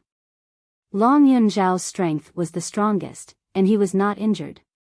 He was the first to recover his strength and end his cultivation. After that, Yunyao also ended her cultivation and opened her eyes. Long Yunxiao looked at her with a face full of concern and asked gently, "Yao Yao, are your injuries okay?" Yunyao nodded. "I've already recovered. It's not a big problem." Long Yunxiao still wanted to say something, but Yunyao had already stood up and walked out of the cave. "Son of Heaven, you stay here and protect junior brother Tianqing. I'll go outside and investigate." Long Yunxiao was startled and said worriedly, "Yao Yao, it's too dangerous outside. You stay here, I'll go check the situation." Yunyao gently shook her head and said calmly, "It's already morning outside, and the bone specter dragon has already been killed. What danger can there be? I want to investigate the aura of the demon race." "You can't help." Long Yunxiao was speechless, but he could not persuade her. He could only warn her, "Then you must be careful. If there's any danger, immediately retreat." Yunyao responded and quickly left the cave. Half an hour later, Ji Tianqing's true essence had completely recovered, and he ended his cultivation. When he opened his eyes, he saw that there was only him and Long Yunxiao in the gloomy cave. "Son of Heaven, where did eldest senior sister go?" Long Yunxiao turned to look at him and said truthfully, "She's outside investigating the aura of the demon race." Ji Tianqing nodded silently. After a moment of silence, he said, thank you for helping me when I was attacked by the bone spectre dragon. Long Yunxiao leaned against the cold stone wall, closing his eyes to rest. He calmly said, "It's nothing." Ji Tianxing raised his eyebrows and asked doubtfully, "Why did you save me in such a dangerous situation? If I'm killed by the spectral bone dragon, wouldn't that be exactly what you want?" He believed that if it were anyone else, they would not have helped him out like Long Yunxiao. Long Yunxiao opened his eyes and looked at him. He said in a serious tone, "Ji Tianxing, you and Yao Yao are secretly in love. You and I are rivals in love. Of course I don't like you. However, I am definitely not the kind of person who would do anything to achieve my goals. I will take you seriously and see you as my opponent. I will defeat you fair and square and take back Yao Yao's heart. Besides, if I leave you to die and you get killed by the spectral skeletal dragon, Yao Yao will definitely look down on me." Although Ji Tianxing and Long Yunxiao were rivals in love, when Ji Tianxing heard Long Yunxiao's words, he could not help but feel deep respect. He secretly thought, Long Yunxiao is indeed worthy of being the imperial court son of heaven. His breadth of mind is unmatched by ordinary people. This guy is a strong opponent. After a moment of silence, Ji Tianxing asked another question that had been bothering him. "Son of heaven, with your status and power, what kind of woman can't you get? Eldest senior sister is cold to you. Why do you insist on pestering her?" Long Yunxiao raised his eyebrows and smiled. "Yes, with my status, no matter who I choose to be the heavenly concubine, it will be her luck and glory. Everyone in the world respects me as the imperial court son of heaven. When I was young, everyone followed me and gave in to me. No one dared to go against my will. However, Yao Yao is different from the rest. She is the most special person. She is probably the only one who disdains me and treats me coldly." Speaking of this, his eyes revealed a deep look of reminiscence. He continued in a playful tone, "The first time I saw Yao Yao was at her father's 100th birthday banquet. She was only 12 years old at that time, but she was already beautiful and elegant. I still remember that day. She was wearing a long dress with a moon and a frozen star and a pair of phoenix boots. She was quiet and elegant, just like a little fairy. I used the birthday banquet as an excuse to get close to her. I pestered her and wanted to talk to her. However, she completely ignored me. She would rather have a little spirit bird as her companion than to even look at me. From that day onwards, I made up my mind to marry her in this life and let her see my sincerity and loyalty." Ji Tianxing listened silently and felt that it was a little funny. Everyone followed Long Yunxiao, only Yun Yao was cold to him. So he didn't like other women and swore to marry Yun Yao as his concubine? Why does it seem like he's angry? He wanted to ask Long Yunxiao a few more questions about Yun Yao, but Yun Yao came back and quickly walked into the stone cave. Long Yunxiao's eyes immediately fell on Yun Yao and asked with concern, "Yao Yao, did you encounter any danger? Did you find anything?" Yun Yao glanced at him. Seeing that Ji Tianxing had finished his cultivation, she said, "The sky is bright. There are no ghosts wandering outside. I just checked. The demon's aura is outside the formation. It seems to be hiding in the depths of the West District." Ji Tianxing nodded slightly and said in a serious tone, "In that case, let's break the formation as soon as possible. After leaving this maze, we can find the demon." Long Yunxiao nodded in agreement. "There's no time to lose. Let's act as soon as possible." Therefore, the three of them used their strengths and explored the foundation of the formation in the stone cave to find a way to break it. Ji Tianxing abandoned all distracting thoughts and focused on the stone wall of the stone cave. He formed a seal with both hands and used his formation skills to explore the foundation of the formation with full concentration. After 2 hours, he found some clues. Through the structure of the foundation of the formation and the network of the formation, he concluded that this maze formation used the two formations Frost Soul Shadow and Smoke Net 100 changes. Although the person who set up the formation did not use vital essence and spiritual chi of heaven and earth, but gloomy ghost chi and bloody devil chi, and made some changes to the two formations. But as the saying goes, no matter how many changes there were, the essence of the formation remained the same. Ji Tianqing started from the foundation of the formation in the stone cave and began to reverse analyze it. He identified the network of the formation and the other foundations of the formation. After 4 hours, he used his formation skills to break the formation. Long Yun Xiao and Yun Yao still didn't know much about this great array, but under his guidance, they quickly understood the crux of the matter. The two of them also helped him break the formation, so the speed of breaking the formation increased a little. After 12 hours, an entire day had passed. It was time for night again. At this time, Ji Tianqing finally succeeded in breaking the formation with the help of Yun Yao and Long Yun Xiao. Of course, breaking the formation was not destroying it. He could only open a passage in the formation, but he could not completely destroy it.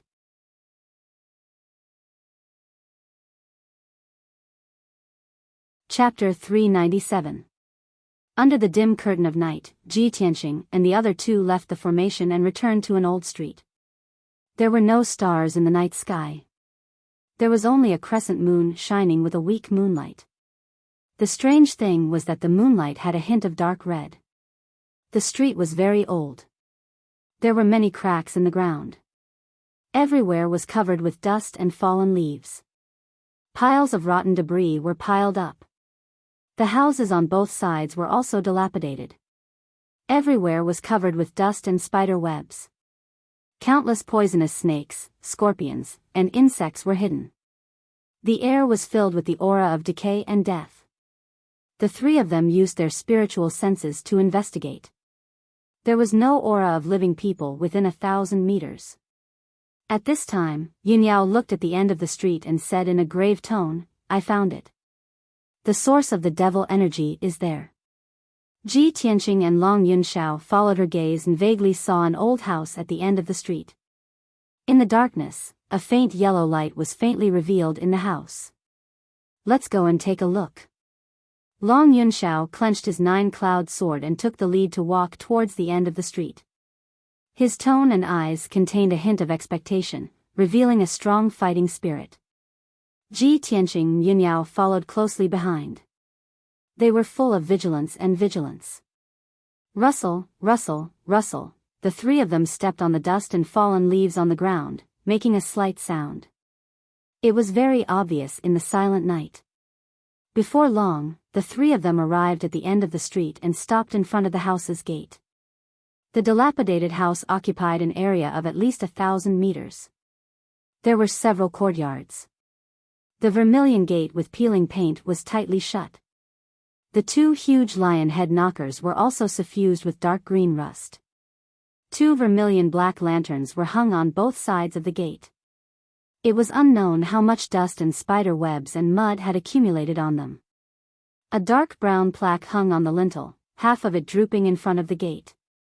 There were 3 mottled and blurry words on the plaque: Wudong Courtyard. Long Yun Xiao released his spiritual sense and covered an area of 200 meters. He silently investigated the situation in the courtyard. Carrying the 9-cloud sword, he walked to the gate first and was about to kick it open. But at this moment, the lanterns hanging on both sides of the door suddenly lit up with a dark red light. The strange thing was that the hazy blood light did not illuminate the area in front of the door. Instead, it condensed into a huge ghost face. It was an old woman with disheveled hair. Her face was dry and wrinkled like tree bark. Her eyes were deeply sunken and she had a wide mouth.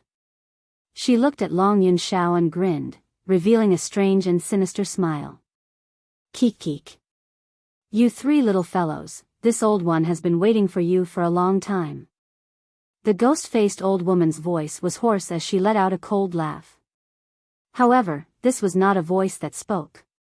Instead, it was a telepathic message that rang out directly in the minds of the 3. Long Yun Xiao subconsciously took a step back. Holding the 9-cloud sword, he was about to slash at the ghost face. At this moment, the blood light on the lantern on the right side of the door condensed into a huge face. It was a broad and ferocious man's face. He had thick eyebrows and big eyes. His mouth was like a bloody mouth, and he looked very ferocious. He looked at Ji Tianqing and Yun Yao with a sneer on his face and said in broken human language, "Little bastards of the Sky Pillar sect, you really don't know what's good for you. You actually dared to come here." Ji Tianqing and the other two took a closer look and immediately recognized that this ferocious man was a demon. Long Yunxiao stared at the face of the demon.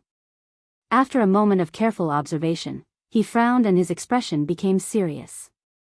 In the next moment, the red door automatically opened to both sides, letting out muffled creaking sounds. Ji Tianqing and the other two looked through the door and immediately saw two figures, one tall and one short, standing in the dilapidated courtyard behind the door. The black-robed figure on the left was very short, like a skinny monkey in a black robe. In his hand was a walking stick that was even taller than him. Two black snakes were coiled around the cane, hissing and flicking their forked tongues. The figure on the right was abnormally tall and burly. He was more than 3 meters tall and was as strong as a ferocious beast. This was a demon with long red hair. He wore a necklace of bone teeth around his neck and a black python apron around his waist. There was no doubt that these two figures were the Blood Demon King and Granny Ghost. The two of them looked coldly at Ji Tianqing and the other two outside the door. Their bodies were emitting a strong aura of death and bloodthirst. When Long Yunxiao saw the Blood Demon King's appearance, his expression changed, and a glint flashed in his eyes. Blood Demon King? It's actually him. Long Yunxiao recognized the Blood Demon King and immediately used his spiritual sense to remind Ji Tianqing and Yun Yao. I didn't expect the Blood Demon King to come personally. He's a great demon who has been famous for 100 years. He has killed countless people in our territory. He's very powerful. With the strength of the three of us, we're no match for him.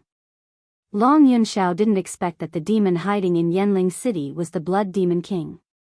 Before he left the imperial court and came to the Tianshan region, he had investigated the demon race. He had a certain understanding of the Blood Demon King and the Blood Demon tribe. The Blood Demon King was one of the best among the Sky Origin Realm experts. Long Yunxiao had just entered the Sky Origin Realm not long ago. He was no match for the Blood Demon King. At this moment, his heart felt like it had fallen into an ice cellar. He was extremely vigilant. When Ji Tianqing and Yun Yao heard the name, Blood Demon King, their expressions changed and became serious. Blood Demon King. He's the leader of the Blood Demon tribe, the father of the Blood Moon Infanta.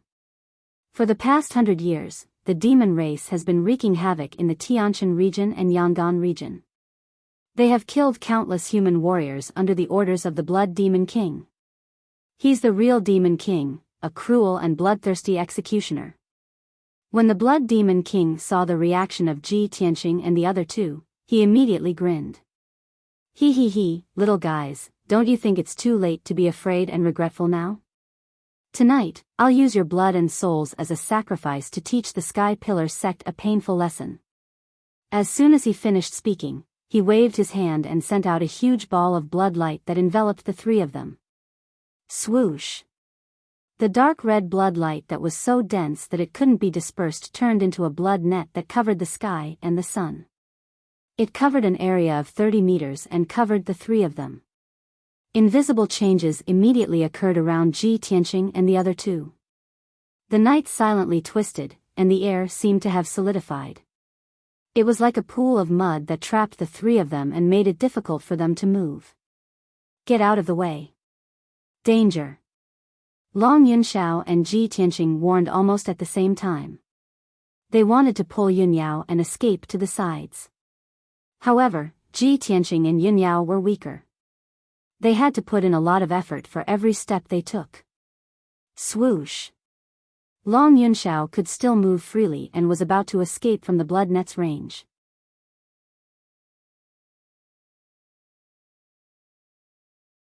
Chapter 398. Water Split. Ji Tianqing bellowed and released a golden sword aura that was 10 meters long. It slashed at the blood net that was falling from the sky. Moonlight Essence. Yun Yao also waved her cold moon sword and slashed out a silver sword aura that was more than 10 meters long. It slashed at the blood net like moonlight. The two powerful sword auras instantly slashed at the dark red blood net that was falling from the sky, making two dull sounds. Bang! Bang! However, the two sword auras failed to break the blood net. Instead, they collapsed into pieces and were immediately swallowed by the blood net. Ji Tianqing and Yun Yao were about to be enveloped by the blood net. At the critical moment, Long Yunxiao stopped running. He unleashed all his strength and performed a unique skill with the nine-cloud sword. Thunder-splitting sky. He held the nine-cloud sword with both hands and poured endless true essence into it. A sword aura of purple thunder that was 20 meters long was condensed and slashed at the blood net. The purple thunder sword radiance sliced open a crack in the strange yet flexible blood web with a chi-la sound. The gap quickly expanded and spread to both sides. In the blink of an eye, it turned into a big hole. Ji Tianqing and Yun Yao immediately jumped through the big hole and out of the blood net. In the next moment, the blood net fell from the sky and covered the gate and the walls of the house. After a series of hissing sounds, the whole gate and the red brick walls were corroded into black ashes by the blood net and fell to the ground. Furthermore, after the blood web landed on the ground, it corroded the stone floor until it was riddled with holes, revealing palm-sized gullies. Seeing this scene, Ji Tianqing and Yun Yao both felt scared and relieved. If they were enveloped by the blood net, their flesh and blood would be sucked dry and corroded into black ashes. We can't stay here for too long. Run! Long Yunxiao rushed over without hesitation. He pulled Yun Yao and fled in the direction they came from. Ji Tianqing also hurriedly followed, using his shadowless steps with all his might, running as fast as lightning. In Wudong Courtyard, Blood Demon King and Granny Ghost both sneered. Hee, you want to leave after coming here? The Blood Demon King sneered and once again sent out 3 blood-red light beams towards Ji Tianqing and the other 2 at lightning speed. The blood-red beam of light pierced through the night sky and immediately transformed into 3 gigantic blood-red palms that slammed toward the 3 of them. Granny Ghost cast a spell with her left hand and waved the snake-headed walking stick with her right hand. She cast a secret technique and stomped the walking stick on the ground. Suddenly, the entire street outside the Wudong Courtyard collapsed with a series of cracking sounds. Dense cracks appeared on the ground, extending to both sides. The houses and mansions on both sides of the street crumbled into rubble, falling towards the middle of the street, trying to bury the 3 of them on the spot. Not only that, under the cracks on the ground, many ghosts condensed from white bones crawled out from the ruins of the houses and mansions on both sides. They bared their fangs and brandished their claws as they pounced on the 3 of them. In an instant, the ground and mountains within a radius of 1,000 meters shook, releasing a gloomy ghost aura that soared into the sky, turning into a ghost domain. Long Yunxiao took the lead and rushed to the front, constantly waving his 9-cloud sword and slashing away the white bone ghosts that pounced on him from both sides. Ji Tianqing and Yun Yao followed closely behind. Their figures dodged left and right, narrowly avoiding the collapsed brick ruins on both sides and the attacks of the skeletal ghosts. However, the 3 of them had only escaped 100 steps away when the Blood Demon King's 3 blood-red palms reached their backs. The speed of the blood-red palms was so fast that Ji Tianqing and Yun Yao couldn't dodge them in time. At the critical moment, Ji Tianqing's mind moved. A golden light lit up behind him, and the Kenshin battle robe appeared. He subconsciously hugged Yun Yao and held her tightly in his arms, covering her body with the Kenshin battle robe. Before Yun Yao could react, 2 blood-red palms with a radius of 5 meters hit her and Ji Tianqing with a loud bang. Bam! With a deafening muffled sound, Ji Tianqing and Yun Yao were sent flying at the same time. They rolled and smashed into the brick ruins on the side of the street. Long Yunxiao held the 9-cloud sword with both hands and released a thunderbolt that soared into the sky. He turned around and blocked the attack of the blood-red palms. Bam! The blood-red palms exploded with a bang, but he was also sent flying backward and fell on the street that was full of cracks. He was only slightly injured. He didn't have time to check his injuries and hurriedly ran toward Yun Yao and Ji Tianqing. Yao Yao. How are you? Are you hurt? Long Yunxiao's tone was full of anger and anxiety, and his eyes were faintly red. He quickly waved his palms and nine-cloud sword to push away the brick ruins that were piled up like a mountain. Finally, he pulled Ji Tianqing and Yun Yao out. Yun Yao was unscathed, but Ji Tianqing's face was pale, and blood flowed from the corner of his mouth.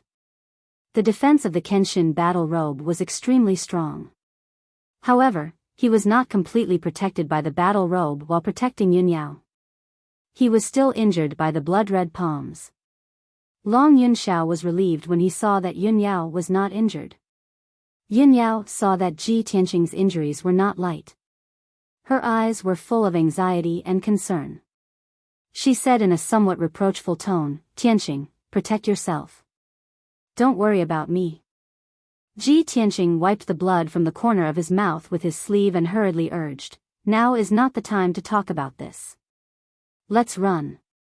The three of them stepped over the brick ruins and were about to continue running. However, there were more than a dozen white skeletons and ghosts condensed from bones from all directions. They pounced on them fearlessly. "I'll cover you. You guys run first." Long Yunxiao shouted in a low voice. He held the nine-cloud sword and rushed toward a few white skeletons. He slashed out a few huge purple lightning sword beams and smashed the white skeletons into pieces and burned them into black ashes. However, he was immediately surrounded by more than a dozen skeletons and ghosts. He waved the nine-cloud sword with all his strength and used his ultimate sword technique. He slashed out a sky full of thunder and lightning and blasted many skeletons and ghosts away. However, more skeletons and ghosts rushed out from all directions. There were also white ghosts floating in the air and puppets in black robes. They quickly surrounded them. "If we're going to leave, we'll leave together," Yun Yao shouted in a low voice. She waved the cold moon sword and stabbed out a sky full of cold sword beams, killing a few ghosts. Ji Tianqing also rushed toward the group of skeletons and ghosts like a gust of wind. He used the ultimate move of the flying star sword technique and launched a violent attack. However, the number of skeletons and ghost puppets was simply too great. Hundreds of skeletons, ghosts, and puppets rushed out from the underground and the ruins of houses within a radius of 1,000 meters. They all pounced toward them with murderous intent. In the blink of an eye, Ji Tianqing, Long Yunxiao, and Yun Yao were surrounded by hundreds of ghosts and monsters. At the same time, the Blood Demon King and Granny Ghost also caught up with them. Both of them condensed a pair of black light wings and flew into the dark night sky. They looked down at Ji Tianqing and the other two from above and sneered ferociously and bloodthirstily. He, you three are really affectionate and righteous little bastards. Unfortunately, you are going to die soon. You're tuning into the Biyao's Wuxia Chronicles YouTube channel. Don't forget to subscribe and join us on this journey to catch the most captivating stories.